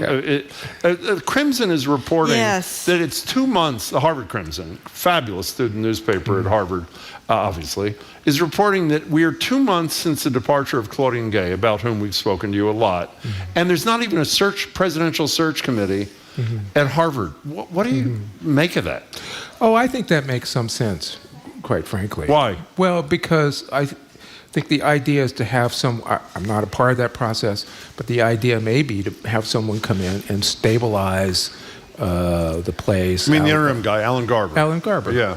Provost, long-term provost, and then and start searching at some time in the future. Have you spoken to Claudine Gay since she left? I have been in touch with her. What does that mean? Well, I mean, so we did a panel for Harvard out in San Francisco about a year ago. We've stayed in touch, and we've corresponded electronically, but I haven't spoken to her. How's she doing? She seems to be doing well, actually. Seems to be doing well's not. That's too trite. But she seems to have adjusted well to a set of really unfortunate and upsetting set of circumstances. Lee Pelton, it's good to see you. Thank you so much. Wonderful Thank you very much, Lee Pelton, for coming in. We've been speaking with Lee Pelton. He's the president and CEO of the Boston Foundation, where you can find this report about immigrants in Massachusetts, in Greater Boston. Very much worth reading. Lee Pelton is also a member of GBH's Board of Trustees. Up next, from the Massachusetts ACLU, Carol Rose. We're going to talk about among other things, about the depressing news that the United States Supreme Court apparently is helping Donald Trump before the election evade accountability for his alleged crimes, including trying to overturn the election of Joseph Biden. Carol Rose is up next. You're listening to Boston Public Radio, 89.7 GBH, broadcasting live from the Boston Public Library and streaming on youtube.com/GBH News.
Welcome back to Boston Public Radio. Mark Regan, Jim Browdy. We're live at the Boston Public Library, streaming at youtube.com/GBH News. And if Facebook is working, and we have no idea if it is, we're at facebook.com/GBH News.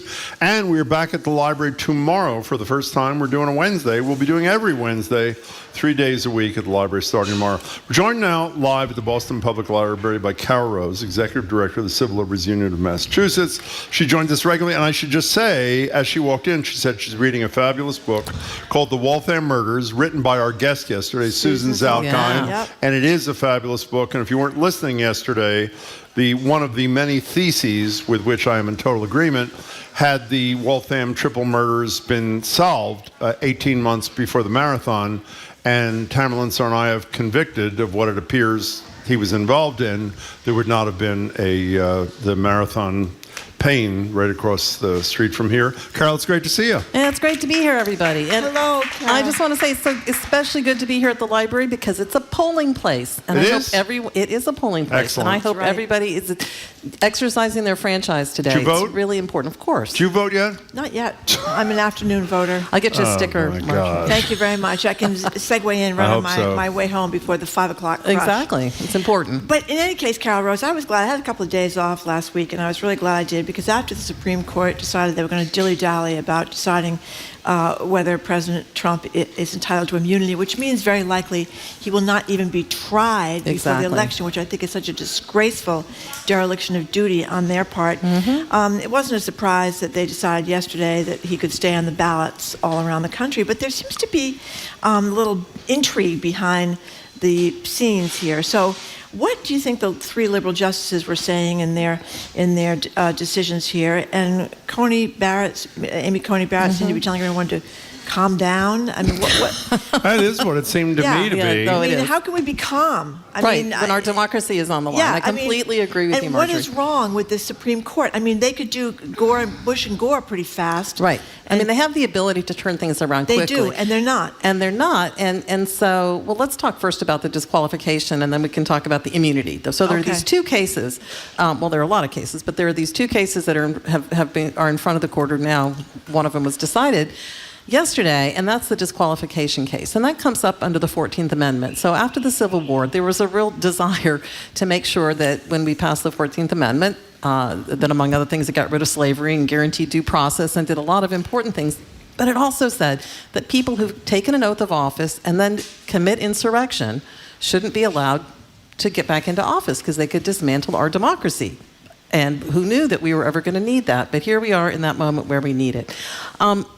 So Colorado basically said, the Supreme Court of Colorado said, yeah, this is that instance, let's invoke Article 3 of the 14th Amendment.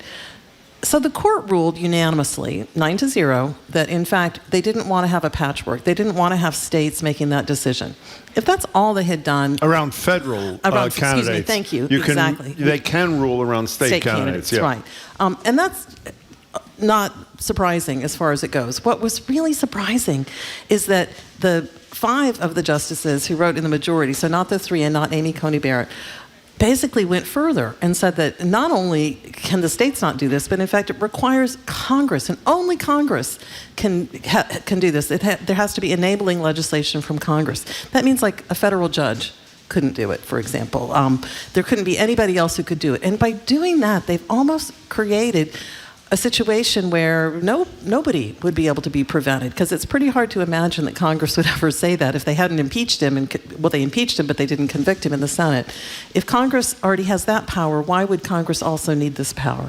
Yeah. So it's a very discouraging opinion, and the 3, as they say, more liberal justices basically, and Sotomayor wrote their opinion and said there was no reason to go that far. And even Amy Coney Bryant said there was no reason to go that far. But they chose to, and that really, once again, undermines the credibility of this court. It makes it look like it's incredibly partisan. Well, you know, it there was is a great incredibly line. partisan. There was a I great- don't think there's any doubt anymore. Exactly. There was, Exactly. well, I mean, in all fairness, it was 9-0. I agree with both of you, but it was not 6-3. It was not 5-4. Right. It was 9-0. However, I read a great line this morning. Maybe it's obvious. I don't know. It was one of the New York Times stories. Is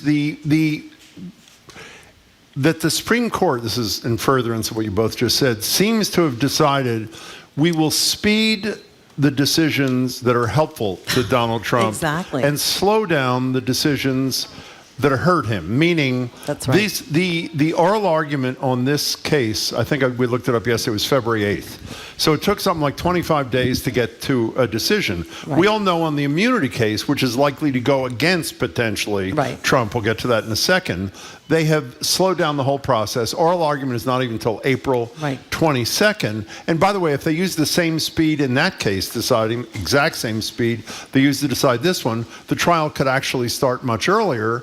But they're not going to do most it. court observers believe we'll get a decision in the end of June. And to make it even worse, what a lot of legal experts who I read or saw in the last 24 hours think that if the majority of the court really wants to help Donald Trump, they're not even going to do what every legal expert, and that includes Trump's lawyers off the record, are saying, meaning he does not have this kind of broad immunity, he's not a king. is they send it back to the lower court to decide what is a president immune from and what is he or she not immune from, which means the trial wouldn't start till sometime in 2025 unless Trump's president, in which case he'd have the Justice Department dismiss the whole damn thing. Okay. The thing I don't get, though, we know about Alito and Clarence Thomas. I mean, absolutely off they're out in left field somewhere. Right field. Right field in their case.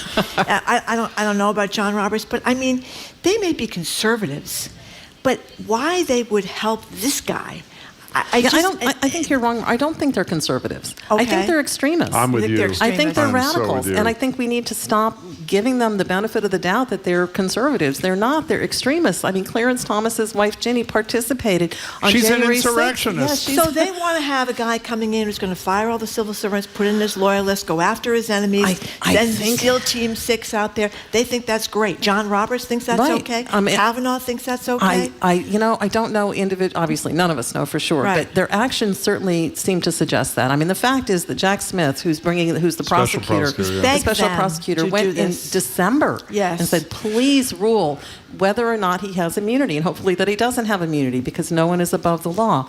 And instead they put it off. They didn't respond. They sent it back to the lower court, and now they're not going to hear the arguments till April and then not decide until June. And by the way, they took 2 weeks after the appeal was filed to even decide on the April 22nd date. Exactly. And this is really an instance and maybe a new twist on, justice delayed is justice denied. Well, I think that for the American people, this is a denial of justice. This is an attack on democracy. And I'm not going to try to put a good, I'm an optimist, but I'm not going to try to put a good spin on this. I think the only thing that we can do is to make sure that we can vote, exercise our franchise, work across the country, here in Massachusetts, but across the country, to make sure that people can exercise their right to vote. And that is the number one priority for the ACLU nationwide at this moment. Well, we're reading all the time where the Trump team is quietly trying to make it harder and harder all across the country for different groups of people to vote. But people should, if they have a chance, there's this Philip Bump column, like you bump your head, in the Washington Post, the headline of which is institutions of government aren't going to protect democracy. I don't mean to depress everybody, but it is a really good thing to read because basically he's saying Trump there's been no accountability for this guy. And in many ways, to me, the Stormy Daniels case doesn't even count because no one is surprised that Donald Trump was having an affair with her. I don't agree with you. We had this discussion. Maybe you were away for those. No. The way it's being portrayed, including by you and me, it's not significant. It's a hush money payment to a woman you have an affair with. What this case really is about is election interference. Correct. The whole notion, the reason he had Michael Cohen pay, what was it, $150,000 or whatever it was, to Stormy Daniels was so it didn't come out right before the election in 2016. I don't think it compares to the Georgia obviously case it doesn't. or the documents case, right? Which Because the it judge has a sordid feeling to it. But I think the most important thing to realize is voters, we are the cavalry. Like, we have to do it ourselves. And the action is both with the voters, and then I will tell you the action is in the states. And we in Massachusetts, if we think we're immune, then we're not paying close enough attention. We have to exercise our franchise, and we have to make sure that we have protections for civil rights and civil liberties and reproductive justice and all of these things to the fullest extent that we can at the state level, because there's nobody, the courts aren't going to save us, and Congress isn't going to save us. So you think Gorsuch, Kavanaugh, and Amy Coney Barrett are a bunch of radicals? I think they're extremists. Okay. Absolutely. I think saying that they're conservatives gives a bad name to conservatives. Well, that's really bleak, isn't it? It's fairly bleak. Sorry, I know. I usually miss sunshine. What's the average age? They're like 52 or something, so they're going to be around. No, they're in the young 50s. The three Trump nominees are in the young 50s. So they'll be around for 30 more 30 years. Right. Thank you, Mitch McConnell. That's great. Yeah. Okay, so speaking of reproductive freedom, the court has set a date to rule on the mifepristone case. Now, ironically, it comes the same time we learned that CVS and Walgreens are, if you have a prescription, are going to be able to allow you to go pick it up kind of thing. Here's, based on the notion that they are extremists and everything is, they figure out politically what do we want the outcome to be and work there. Work backwards. I am optimistic about this one, unlike you. Well, I don't know where you are, but I'm never optimistic. I am convinced they're going to do something. Maybe send it back, maybe do something, because the last thing they want is another nail in the coffin of reproductive freedom in June before a November election. Right. They'll screw women on this horrible choice of words. They'll deal with the mifepristone issue in 2025 or 2026. But I would bet it's almost impossible to think they're going to give ammunition to the people who believe that women should be free human beings and be able to make their own choices. Right, exactly. No, and I think, one of the things that, again, going back to the importance of elections, the importance of voting rights, every time that bodily integrity and reproductive justice has come onto the ballot, the people have voted that they want to have that. Everyone. I mean, every single time. Even in, Kansas and Kentucky and Ohio, Michigan. It's incredible. I mean, when it's put to the ballot, people are clear that they don't, however people feel personally about abortion and things like that, they want that to be a conversation between a person and their families, not between a person and their government. Did you see that France just put in their constitution a right to an abortion? Catholic France, exactly. And because it's about bodily integrity and control over our bodies. It's a basic human right, exactly. And the question isn't, what are we doing in the bedroom? The question is, what is the government doing in the bedroom? So Donald Trump, realizing this is a big problem for Republicans, that they've gone over their skis, even though he gave us these people in the Supreme Court, has now been talking privately about this 16-week ban. I read that. Yeah. So do you think he gets anywhere with that? Well, so what he's trying to say is, so he did polling, and the Rolling Stone just reported on this. He did polling, and he said, well, maybe if we say a 16-week national ban. But he sort of runs into a buzzsaw, because on one hand, the people who really believe it shouldn't be about the government interfering in our bodily integrity aren't going to be happy with the 16-week ban. And the other problem is that because the vast majority of abortions and miscarriages are prior to 16 weeks, the anti-abortion people are not going to be happy with that either. Good. So they're not going to be happy with it. It's not going to solve the problem. I think he's clearly looking for a way out. And my hope is that the voters are paying enough attention that they'll know that he doesn't have our interests in mind. He is trying to take away people's basically control over our bodies, control over our health care. And the thing about mifepristone, I would just say, Jim, is, and I've said this before, it is the reason that we can now get it as of March 1st in places like Walgreens and CVS, because it's safer than Tylenol. For 20 years. It's safer than Viagra. 20 years, yeah. Right? And so this, and then the other thing that's happening on the reproductive justice front is, of course, down in Alabama with this IVF. For people who say they're pro-family, they're going to make it really hard for people to be able to have families. So I think it's unraveling. People are aware. The American people, the American voters, understand that the right to make these decisions should be with us, with our doctors. What is the evidence? Well, did you see the New York Times Siena poll the other day?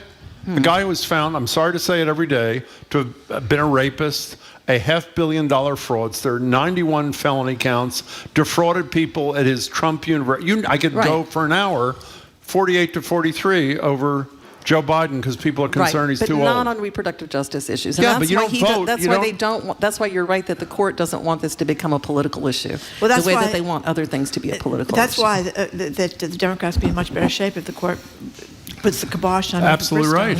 No, I don't want them to do that, but that would help Joe Biden. Right. But we hope, if the court is actually that politicized, you may be right, Martha. Well, you're the one that said it. I know, but what I think that they will allow mifepristone for just that reason, because they know that this is going to hurt him too much in the election. I wonder who said that like 3 minutes ago. Were you here for that? No, I didn't hear you say anything. I didn't say it as artfully as you did. Okay, maybe that's the... that's probably what it is. There we go. And just one more thing about this. I love, life begins at conception. That's been the rallying cry, right? For the millions of these ends at birth.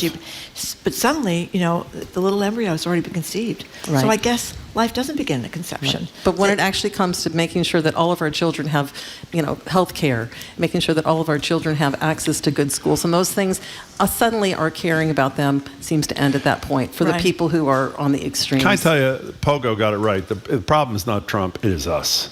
It is really, we talk about Trump every single day here, every single sin, and there are too many for a 3-hour show every single day. The reality is almost 50% of the American people are fine with that, at least as of now, according to these polls, which bodes very poorly, in my opinion, for the future of democracy in this country, even if Donald Trump is not reelected or elected to a second term in November. Jim, I think that's right, but I do want to just say one thing, which is an optimistic thing. It is an optimistic thing because you know how I feel about that. I actually really do believe that in the end, it's why I believe in the jury system. I think the good people of this country and of this Commonwealth, when their backs are on the wall, they're going to do the right thing. I really do think they will. But it's important that all of us realize it's not up to somebody else. It's up to each of us in our families to have those hard conversations, in our philanthropy to make sure that we're engaged and involved, to make sure that we're being a part of the democracy. Democracy isn't what somebody else does. Democracy is what each of us does, and we all have a responsibility. So do vote and then get engaged and get involved. There are lots of ways to do that. We have a wonderful program that we built last summer, and we're going to be rolling it out this summer called BIPOC to the Ballot. Yeah, we know. Tell people about that. Right, it's great. And so we're going into lots of communities around Massachusetts, and we're hiring local people to go door to door and say, are you voting? And if you're not voting, why aren't you voting? Are you registered? Are you voting? And why aren't you? And the number one answer that we get is because it doesn't make any difference. Oh, gosh. And one of those communities was Brockton. Let me tell you, in the November 23 election, there was one of the candidates who was the first Dominican Republic candidate on the local school board and won by 3 votes. That's pretty great. So your vote matters. Okay, and so locally is important as state and national. So optimistic, Carol Rose. I am. Riddle me this, as they say. You're talking about, what's it called? BIPOC to the ballot? What's it called? Okay. Right.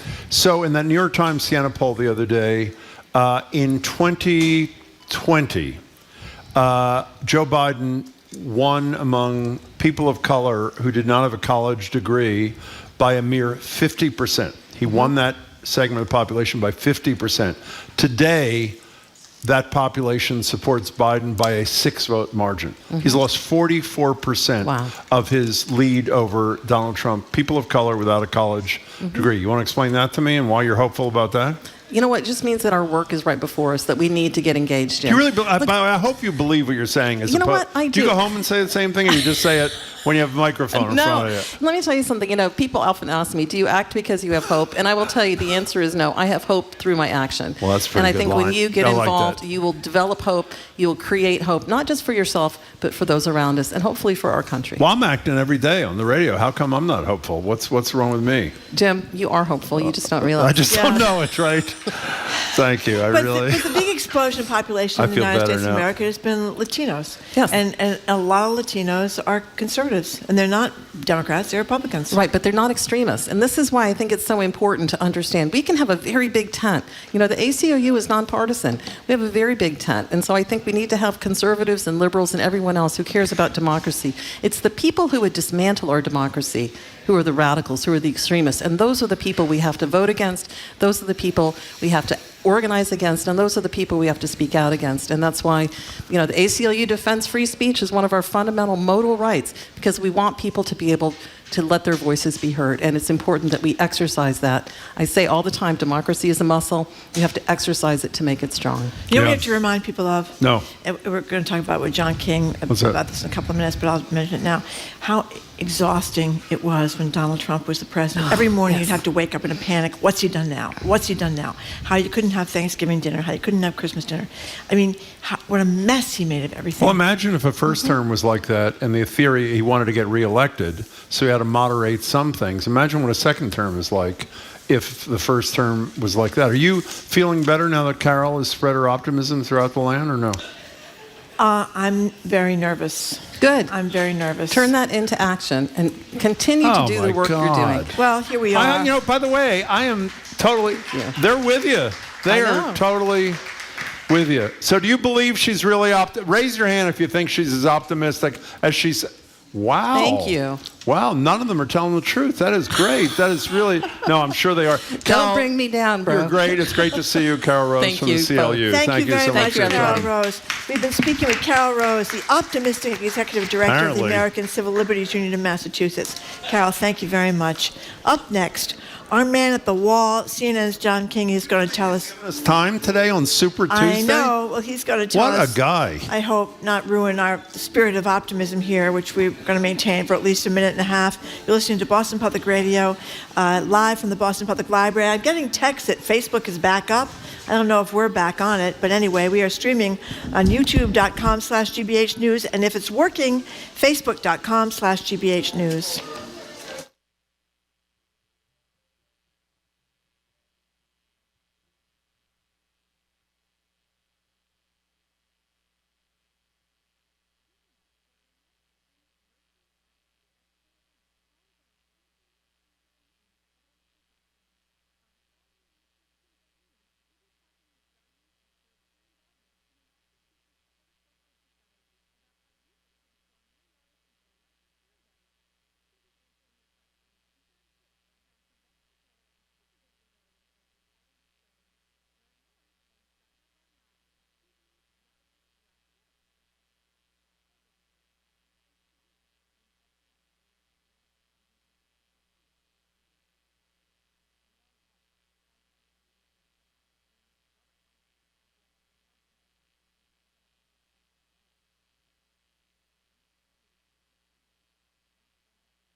Welcome back to Boston Public Radio. Jim Browdy and Marge Regan. We're live at the Boston Public Library, streaming at youtube.com/GBH News.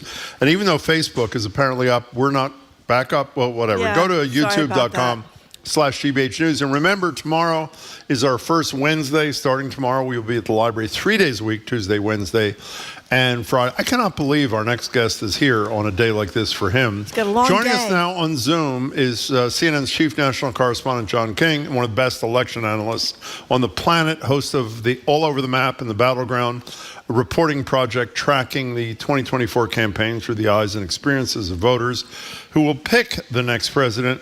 You are really a generous soul, John King. Thanks so much for joining us. Yeah, thank you. Dorchester's #1 optimist. Yeah. You probably are. God, that would be great. You'd make us all feel better. But what are we looking for today, John? You're watching, the different counties all around the country. What's happening? What are we looking at? I think at the presidential level, this is going to get, barring a big surprise, this is going to get Donald Trump right to the edge. He can't mathematically clinch tonight, but he'll get right to the edge. And I think President Biden, the Democratic incumbent, is on a march to renomination. And I think that at the end of tonight, early tomorrow, when we're done counting the West Coast votes, we will all be saying, okay, looks like we're going to have the rematch that the country very much doesn't want. You can find broad swaths of people in both parties who would prefer different choices. Let me just say, I don't like to get ahead of the voters on Election Day, so we should watch. Nikki Haley is at home in South Carolina. She does not have a big event tonight. The great expectation in political circles is that if she doesn't surprise us with a couple of big wins, that she would bow out most likely tomorrow out of the race, because Trump then would be on a path to clinch next Tuesday.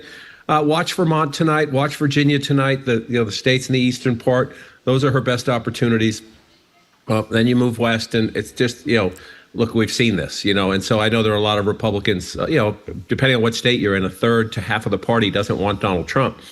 And those Republicans are frustrated because they want her to somehow find a path to take him out. It just hasn't been there. Just look at, when you talk about my map all the time, when I pull up the wall, all those states are calling in Trump with the exception of the District of Columbia, her only win so far. So she may get a win or two tonight. But I do think that the conventional wisdom, and I'm not a fan of conventional wisdom, but all the data in our rearview mirror the last several weeks supports that we get Biden, Trump, and then we ask the giant questions about that race from now until November. John, speaking of that race, there was I would argue, sort of a misleading headline or a piece on the Hill dailyhill.com this morning. At least I thought the piece was going to say that Nikki Haley, should she pull out, was contemplating a third-party run, possibly on the no labels ticket. And when you read the story, she's not missed an opportunity to say she's not doing it. She's not running with a Democrat on a ticket, which I guess the no labels notion. Has there been any indication, any hint at all that Haley would ever consider a third party run in this campaign? No, that she would consider it. No. She has said she's a Republican and she is in this fight to, restore what she believes is the true Republican Party. I've talked to you about this before. I think she's trying to pull Donald Trump back, and I don't think that's possible. I think he has remade the party in his image, and the only way to take it back from him is to get ahead of him, not to try to pull him back, because there's nothing left to pull him back to. That Republican Party doesn't exist anymore. But she has said she is a Republican. She has done, again, she's losing, and we have to be clear about that. But she has also assembled a pretty big network of donors. She has assembled an organization in these states, and again, most people believe that should Donald Trump lose in November to Joe Biden, she would pop up pretty quickly and say, I told you so, and start running 4 years from now. That does not mean, Jim, that no labels won't reach out to her. It does not mean that there won't be some people who say, look what you just did. You're appealing to, Republicans in the suburbs. You're getting 40% in some of these primaries. You can reach out to Democrats as well. She'll get some phone calls, but she's given zero indication she's open to that. We're talking to John King from CNN. We were, of course, big watchers of CNN, Jim and I, and you sat in for Anderson Cooper last night. You were talking with your panel about this vote that Trump, there's 9-0 Supreme Court vote that Trump gets to stay on all the ballots. But you talked about, we mentioned this to Carol Rose from the ACLU before, a little intrigue on the court in terms of what the liberals had to say and what Amy Coney Barrett had to say. Tell us about that. Well, Amy Coney Barrett, again, the last Trump appointee, right? So you're always looking at, you have a 6-3 conservative majority. So you pretty much know the direction most cases are going to tilt. So here you had a unanimous decision that, we've talked about this before, I think, that, everyone's eyes saw what they saw on January 6th. Everyone's eyes saw what they saw beginning on Election Day 2020 through Inauguration Day 2020. You saw a president of the United States, then Donald Trump, refusing to honor the results of our democracy. And so a lot of people think kick him off the ballot. What the court said, number one, is that the state can't decide who gets to run for president. It's a federal question. And they were trying to have a more broader, the justices wanted to have a broader, like, how could you do that? Would it be Congress? Would it be regulatory agencies? And the liberals were trying to say, let's just agree that a state can't kick a presidential candidate off. And they thought the conservatives were trying to maybe plant seeds for something else. And you saw, you hate to say this because it's not supposed to be this way, but you see, I'll call them political rivalries. Maybe they're ideological rivalries, but you have rivalries on the court where the very vastly outnumbered liberals occasionally vent their frustration at the conservatives. Now, how does that play out? The point I was trying to get to with the smart lawyers last night was, how does that play out on the bigger questions of immunity, presidential immunity, and other bigger questions that may come for some of the other Trump legal challenges down the road? I don't think we know that, but you do see this, just like in every other facet of American life, there's this boiling divide within a very important institution. But, let me quote someone, unfortunately, whose name I don't remember, I think from the New York Times, I just quoted to Carol Rose, is the evidence to date, and we may be surprised, post April 22nd, the hearing on the immunity case for the Supreme Court. It seems to be the policy of the Supreme Court to speed up those matters involving Trump that'll help him, namely yesterday's decision, and slow down those matters that may not help him, in light of the fact that most people think that the immunity decision is not going to go Trump's way, other than, as you broached last night on the show, the possibility of it being sent down for further consideration by a lower court, which means there's zero chance there'd be a trial prior to November. Can you, you've been doing this for a long time, 4 decades, John King. Do you remember a court that appears to be as politicized as this one? In defense of this court, and people are throwing things at the radio or at YouTube right now as I said that, I can't remember a court in my time that's had to deal with issues like this. Now, that's not saying that Roe v. Wade isn't a huge issue. That's not saying that same-sex marriage is not a huge issue. That's not saying that some of the voting right cases are not a huge issue. These are fundamental questions about a democracy and about efforts to keep power I'm not a lawyer. Did Donald Trump break laws? I can't answer that question with any educational background or anything. We all saw what we saw. Again, between election night when he said the system was rigged through inauguration day where he wouldn't show up. And so we all saw what we saw. So the court is dealing with novel, incredibly difficult questions. But I get your point. It's very easy to say, wow, they moved pretty quickly on this question and it helped Trump and they're taking their time on this one. I'm going to try to be the optimist. We started this conversation about trying to be an optimist. I'm going to try to be an optimist and say they're taking a little bit more time on the immunity question because it's a much heavier, much more loaded, a much more historically important decision they're going to make. I don't think the ballot question was, it was pretty clear even from the arguments a couple months ago that even the liberals were skeptical that you could throw a candidate, that any state could throw a candidate for president off the ballot. So I'm going to keep a kernel of optimism and say, let's see what they do. But I think you could certainly, from a timeline perspective, make the argument you just made. Yeah, I am totally suspicious because, and what's really depressing about this to me is that the Supreme Court of the United States doesn't think it matters that the American people know whether or not they're voting for someone convicted of overturning an election before they have to vote for him. To me, that's the problem because when on everything I've read, and you were talking about this last night, it's very unlikely that this trial about overturning an election is going to be resolved before the election. That's horrible. I think perhaps the New York criminal case, that's the hush money case. That one's still on the docket. The other ones are all sort of TBD, including the Georgia case, which is a state version of election interference. Yeah. That one TBD. Look, we have known this when it comes to all legal matters. Donald Trump's first, second, third, fourth, and fifth option is delay. And he's become very good at it over the years. And I think that, I'm trained not to be suspicious, right? I'm trained to watch as these things play out. But I get your point in the environment that people think, wow, is he, we know his playbook. Now is he getting help? Well, there's one theory about all these polls that are looking very bad for President Biden is that the problem is that Americans, this is according to this piece in the New York Times, the problem is that we have amnesia about what it was like when Donald Trump was president. Somebody just texted me about the John, I always mispronounce his name, is it Mulaney or Maloney, the comedian? Mulaney, thank you very much.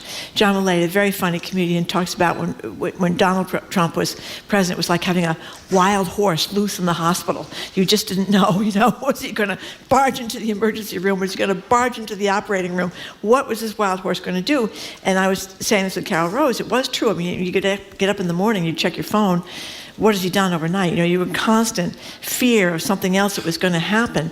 And maybe people have forgotten about that. Maybe people have forgotten about a lot of the crazy things. But that's not aberrational. Don't almost all ex-presidents' numbers go up over time? But he was an extreme ex-president. The government shutdown, the children separated from their parents at the border, find people on both sides of Charlottesville, all these things, Russian calling these African countries horrible names, et cetera, et cetera, et cetera. All these crazy things that maybe people have just forgotten because they think their 401k was better. Is there a question for John? Yeah, that's the question. I think I can tell you this from my travels talking to voters, that there is a lot of nostalgia for the pre-Trump COVID economy. The sort of pre-inflation, pre-COVID, 3, 4, 5 years of exhaustion, right? Think of it that way. The American people are exhausted, and especially working class people who had to deal with all the stress of COVID and their kids home from school, and then inflation, where you couldn't take your stressed out kids to the amusement park or to Disney World or to do something special for them because from living paycheck to paycheck with food prices and gas prices up, you simply didn't have it.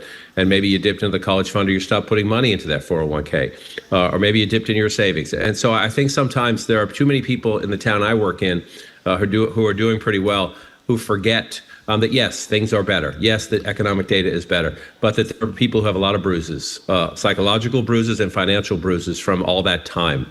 And it's hard to look your kids in the face and say, we can't afford to go to the amusement park, or we can't go to Disney World, or I can't drive you down, in my day, it would be Nantasket Beach or something like that. That's hard for working class families, and I think too many people forget that.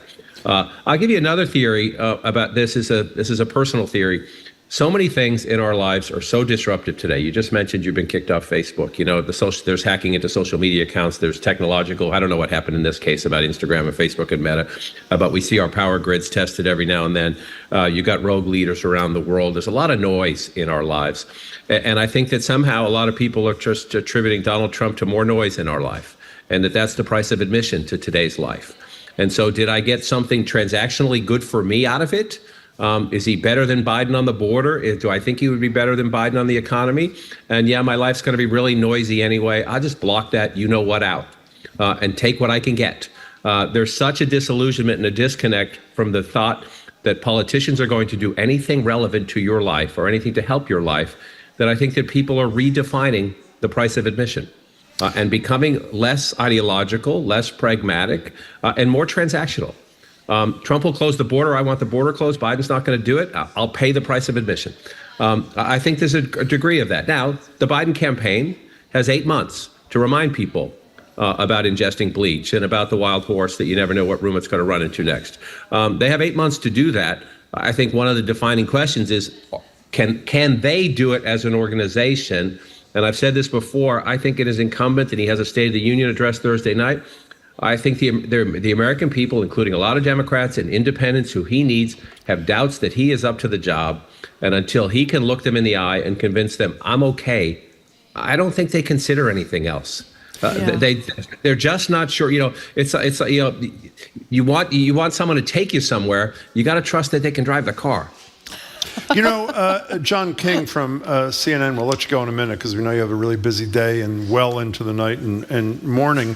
Speaking of the State of the Union speech on Thursday, I'm sure you read Maureen Dowd, who said in the New York Times 2 things this weekend. One, don't do the usual laundry list that every president does of everything you've done and accomplished and everything you plan to do in the future. And then about 2/3 of the way down, say you're not going to run for re-election. The convention is open. Apparently, he's not going to do the latter. But it seems to me this is a much more important speech, State of the Union speech, than most states' State of the Union speeches, whatever the proper English is there, because there's so much question even amongst his supporters about his age and ability. And my concern is the messaging is not wonderful, which is one of the reasons why people have such a negative view of some of what I consider to be pretty wonderful things that Joe Biden has done. Is there any reason to think this is not going to be same old? And that's Republicans and Democrats. They all do the same thing. They all look up to the box where their wife is sitting, and they honor some people who've done wonderful things for the most part for our country. Any reason to think this will be an aberration Thursday night or no? I am incredibly curious about this. Do I have any reason to think? No, I don't, because this is a sort of a textbook thing, and the media always groans, why'd the president speak for an hour? And then you look at the data, and the American people actually like hearing from their president. Americans of all stripes like hearing from. Yeah, they do. They like hearing from their president. However, I do think that this is an incredibly unique circumstance. You just talked about Trump, and the comic who says he's a wild horse running around the hospital. You know, he's going to have the Speaker of the House behind him that most Americans don't even know, who's kind of an accidental speaker. That's no offense to Speaker Johnson. I think anybody from anywhere should be able to serve in leadership, and his members picked him. But there's been such a chaotic period of time in the House of Representatives. I do think there's a chance for the president to make the very contrast we're talking about. That, you know, you may have some questions about me. I'm not them. I'm not Trump. I'm not them. I'm trying to get things done for you. I do think State of the Unions are often, and the Biden team is very mad, disappointed that they don't get more credit for all the things they've done. So you could say, oh, they're just going to go through that list again, and they're going to go through it. And I can understand that completely, because they're right. They don't get, they're not getting out in the country for some of the things they've done. I think that's a risk. I think he has to be energetic and forward-looking. Yes, you got to do, I did this and this and this, but I think his biggest challenge is that you need to trust me going that way, through the windshield. I think that's the biggest challenge, not to dwell in the rearview mirror, but we'll see what happens Thursday night. Well, you interviewed Evan Osnos, is that his last name? I wrote the book about Biden years ago, and he had a long, he got a big piece in New Yorker, and he had a long interview in the Oval Office with Biden. He came away, I think his phrase was, he didn't miss a date or a word or a concept or whatever. He was not worried about the president's mind. Yeah, he was not. He said he was very sharp. And again, and you hear that. I talked to you, I think, last week or the week before about this interview I did at the NBA All-Star Game with this Microsoft guy, Eric Horvitz, who runs their artificial intelligence program. He's on a council that meets with the president every now and then. And he says when he's in the room that Biden's asking really cutting-edge questions and is really engaged about artificial intelligence, something you would think, is for the kids, right? I asked my kids about it.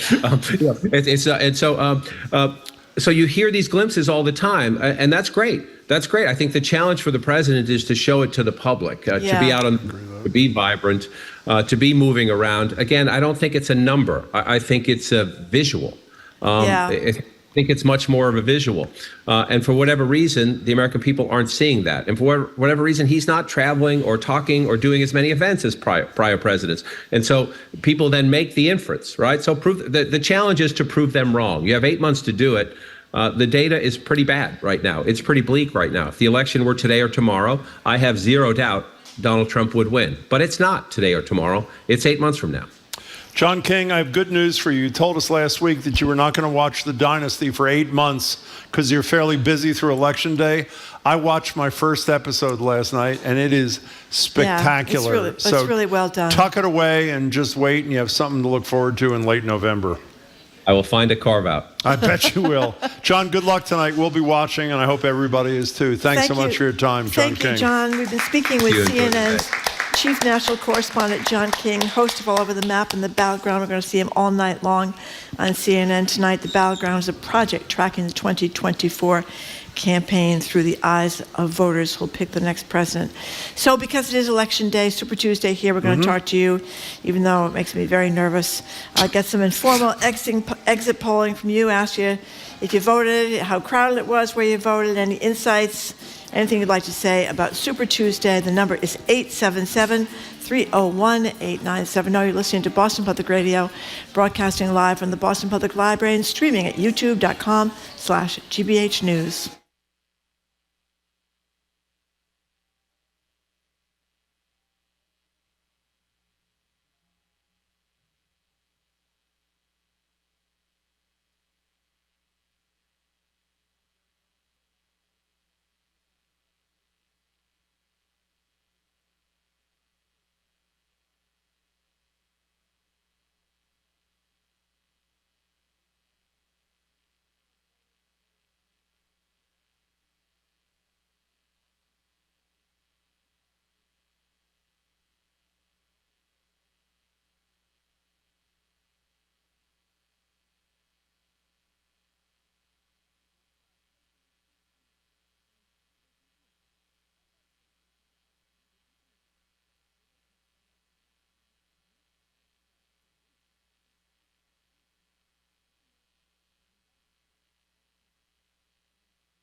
Welcome back to Boston Public Radio. We're live at the Boston Public Library, streaming at youtube.com/GBH News. We don't know if we're on Facebook because it's been down, even though it's up. We don't know if we're up on it.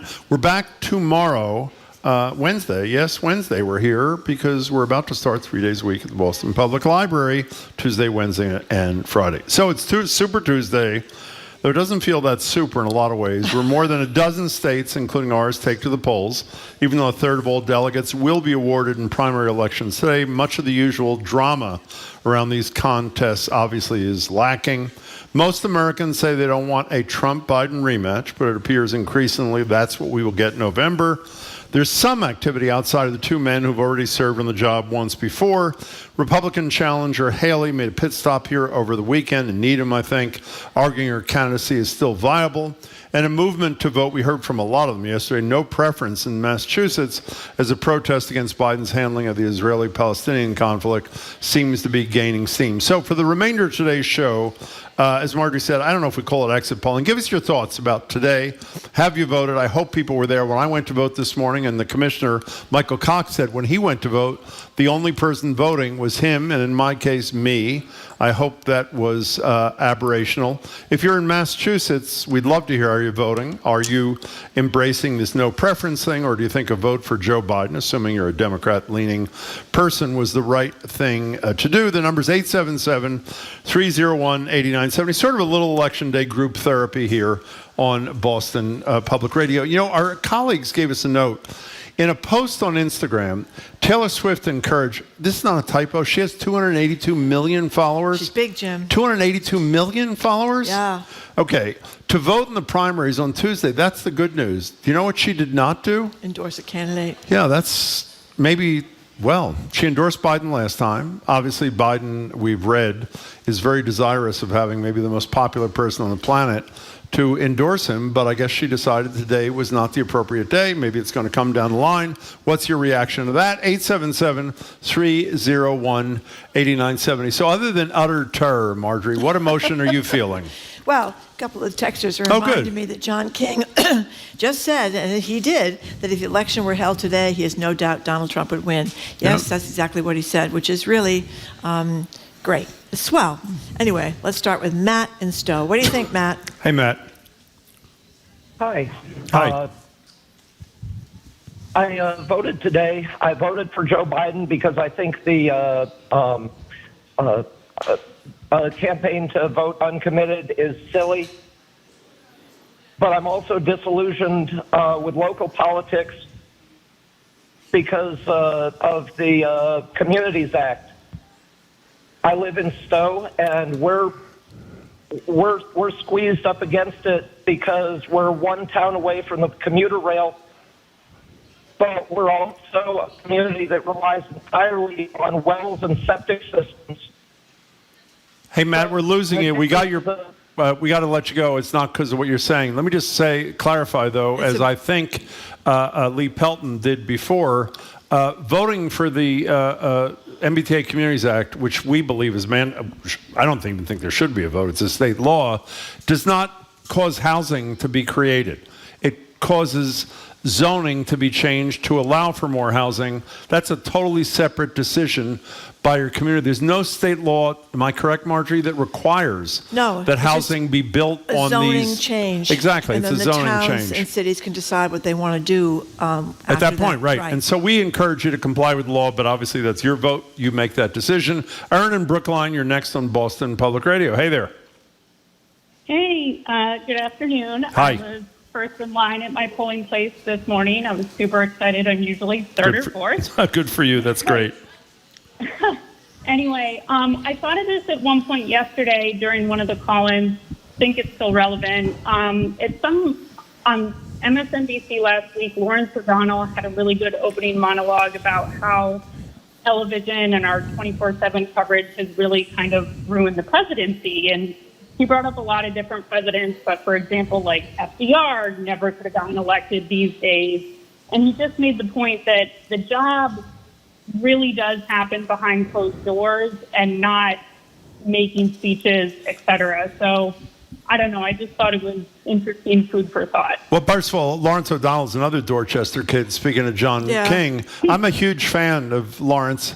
However, I couldn't disagree with him more. A huge part of being an effective leader is being an effective communicator of what you believe in and what you're doing of your policies. And by the way, it's not just Joe Biden. You know who was not, while he was a brilliant orator, was not a great messenger, was Barack Obama. We said the other day, Bill Clinton at the Democratic Convention did a far better job of advocating for the Affordable Care Act, Obamacare, than I ever heard Barack Obama doing. And so I guess respectfully, I'd say to you, well, I am a big fan of O'Donnell's. If you can't communicate what you're doing, which I think Joe Biden has done very ineffectively to date, then you're failing at part of your job. And I hope the next 8 months he does a hell of a better job at it. But thanks for your call. We appreciate it. 877-301-8970. We have a bunch of people who are unenrolled who said they voted for Nikki Haley because they don't want Donald Trump to be the president. I assume everybody knows if you're unenrolled, which is 64% of the population in Massachusetts, you can vote in either primary, and then if you don't want to be enrolled in that party afterwards, you got to switch out. anytime Yeah, they ask you, after. because I'm unenrolled, they ask you when you come in, Oh, do which you you want? want a Democratic ballot, do you want a Republican ballot? You take whichever one you want, then when you're done voting, they ask you if you want to. Oh, right on the spot? Yeah, and Oh, then I you didn't want to know go that. back to being unenrolled. Yeah, God, if I had to do it in the mail, it would be a disaster. Well, But for they asked you, some people in particular. yeah, they asked you right there. And we got several people again who are voting a no preference today because they are angry at President Biden for how he has conducted the war in Israel and Gaza. Do you see this note here? Boston voter turnout is 9.2% as of noon today. It doesn't include the early voting, and early voting I think was relatively heavy, but that is still, can I say pathetic? Pathetic. Well, you want to have more than that. You do? Yeah, you think? I would say. Well, I You think would. that's a bold I don't want statement, to go out on Marjorie. a limb here. Anne from Harwich, thank you for calling. Oh my God. Oh my goodness. Hi, Ann. Long time listener, first time caller. We love that. Thank you for calling. You know, I voted in the Democratic side of things, and I looked at the no preference option, and I felt sick to my stomach because I couldn't have more of a preference. So I felt obliged to vote for the person I believed in, and I don't think it's that hard to figure out, who the morally upright person is in this situation. And I was telling the deaner that I feel all of your emotions just, running through me, ricocheting, and I don't know where the pressure valve is. But I'm so glad that you have people like John King and your other guests. It's just really something about knowing we're all in this together is comforting to me. I teach college at the community college, and I'm really excited because a lot more students are coming to the college now that Maura Healey made it. What's the word? Affordable. Yeah. Ann, I don't know what took you so long to call. That was an extraordinary first call and really nice things to say. Well deserved about John and the other people we're lucky enough to have on the show. So we hope you will call us again soon. Thank you. To remind people, the comparable campaign in Michigan, where there's a much bigger Muslim and Arab American community, was at 13.1% of the vote. People voted uncommitted, which is the comparable thing to no preference here, to level of protest against how Biden is handling the situation in Gaza. That was a lot of votes, and they got 2 delegates. Normally it's 20,000 people do that, and this time it was over 100,000. Yeah, but in fairness, that is true. But in fairness, while 13% is pretty impressive, the overall turnout was exponentially higher too. That's why the raw number was higher. The percentage is not that extraordinary. And the question is, will there be a comparable kind of thing here, sending a message? And I want to correct for a second time, I gave you bad information yesterday. In the Republican Party, if you get 50% plus 1, you get all the delegates. On the Democratic side, it's proportional. As long as you get 15% of the vote, for example, if no preference, or I don't even know if he is on the ballot, the congressman from Dean Phillips, if he got 15%, he is entitled to a certain number of delegates. So the Democratic Party here is proportional. My apologies for the wrong information yesterday. 877-301-8970. Let's go to Dan in Lincoln. You are next on Boston Public Radio. Hey there, Dan. Sorry. Rich. Can we go to Dan in Lincoln, please? Hey, Dan, how are you? Yeah, I'm here. Good. Hi. Yeah. So just so you know, I'm voting no preference. The reason why I'm voting no preference is I think it is kind of important to send a message to the president that we don't approve of his funding of the war in Gaza. And, there's an old saying in union circles, you got to talk the talk. You also have to walk the walk.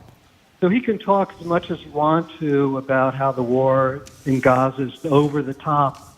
But going around Congress to send more weapons to Israel is inexcusable. I don't know that he's doing that. If you do, you know more than I. He did that. So, Dan, let me ask you a question that I'm sure you've been asked a million times, at least speaking for me and Marjorie, in terms of the Israeli-Palestinian situation. Joe Biden, on his worst day, I think we believe would be far better than Donald Trump on his best day. Does that have any impact on you, or is this just about what the incumbent president is doing? Oh, this is just about what's going on now. There's a primary vote. Let's be really clear. In our system, it doesn't matter how you vote in Massachusetts because Biden's going to win. It doesn't matter how you vote in probably over 45 states. The people who decide the election are maybe 100,000 voters in 5 or 6 states. That sadly is so true. I'm happy to say I'm happy to say that I can comfortably vote for anyone in Massachusetts because Biden's going to take the state.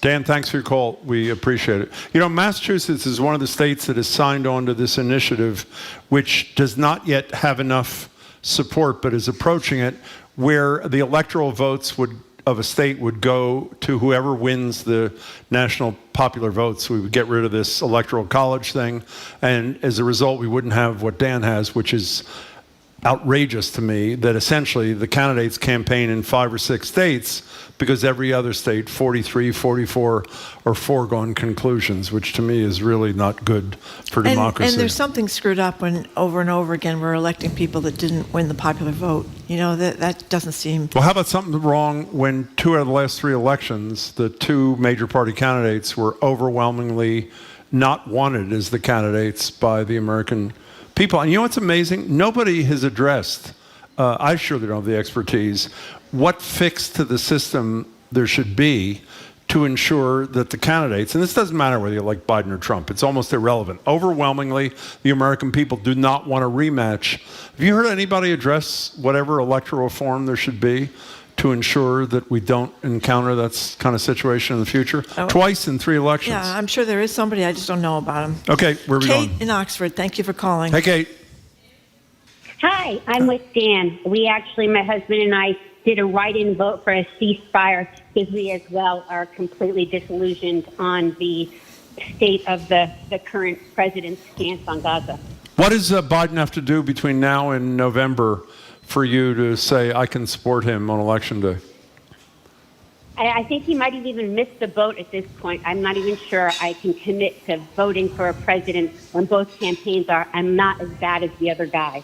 So I'm actually looking more at other states that I could put some money to that perhaps don't take so much APAC money, that maybe have, senators and representatives that need some help financially rather than even worrying about the presidential election. Kate, thank you much for the call. You know what's amazing to me? By the way, Kate, this is not a criticism of you, so I should have said it while you were still on the phone. This notion that... I'm deeply concerned about what's going on in Gaza and our role in it.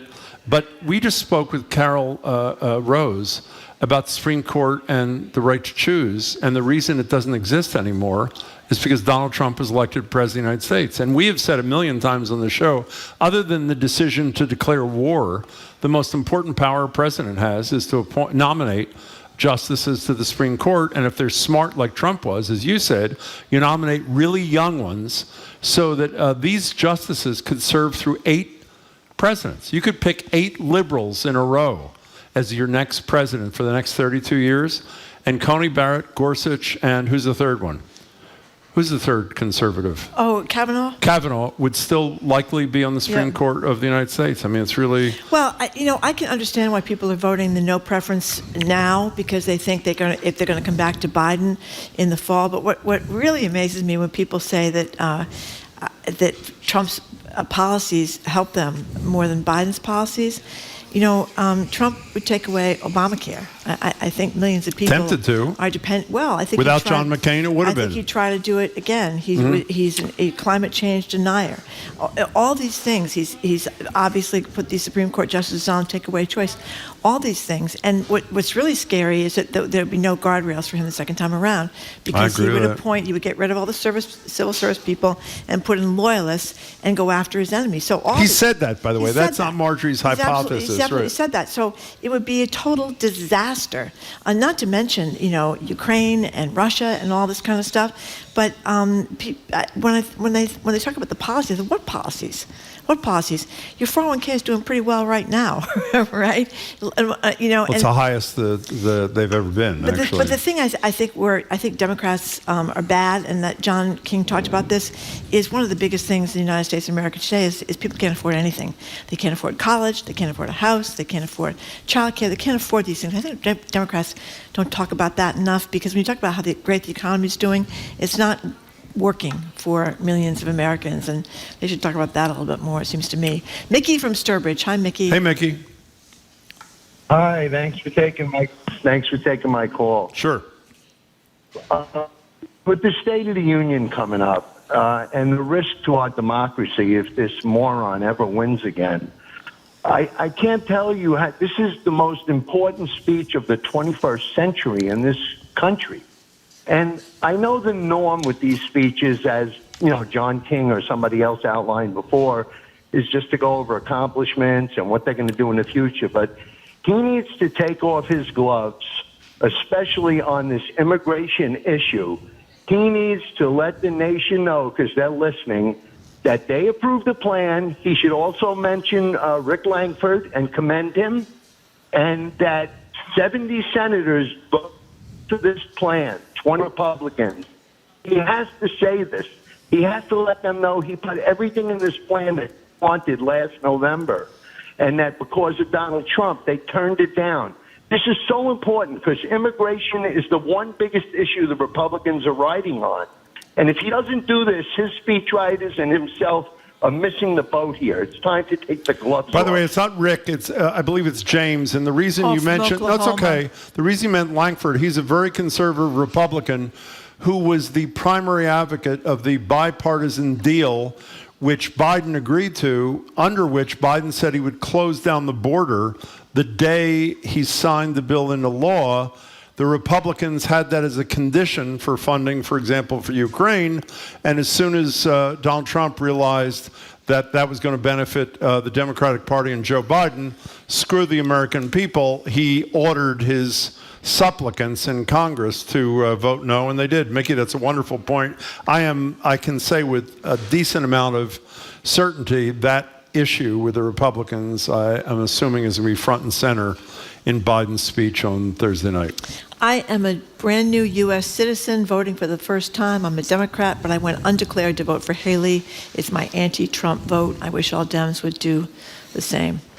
Yeah, and as John King said, the likelihood is good if she wins none of the 16 states, and there are a couple of possibilities, particularly in the Northeast, that it is fairly likely that she pulls out tomorrow, even though she has not said that is the case. Lauren in Boston, you have the last 40 seconds is yours. Welcome.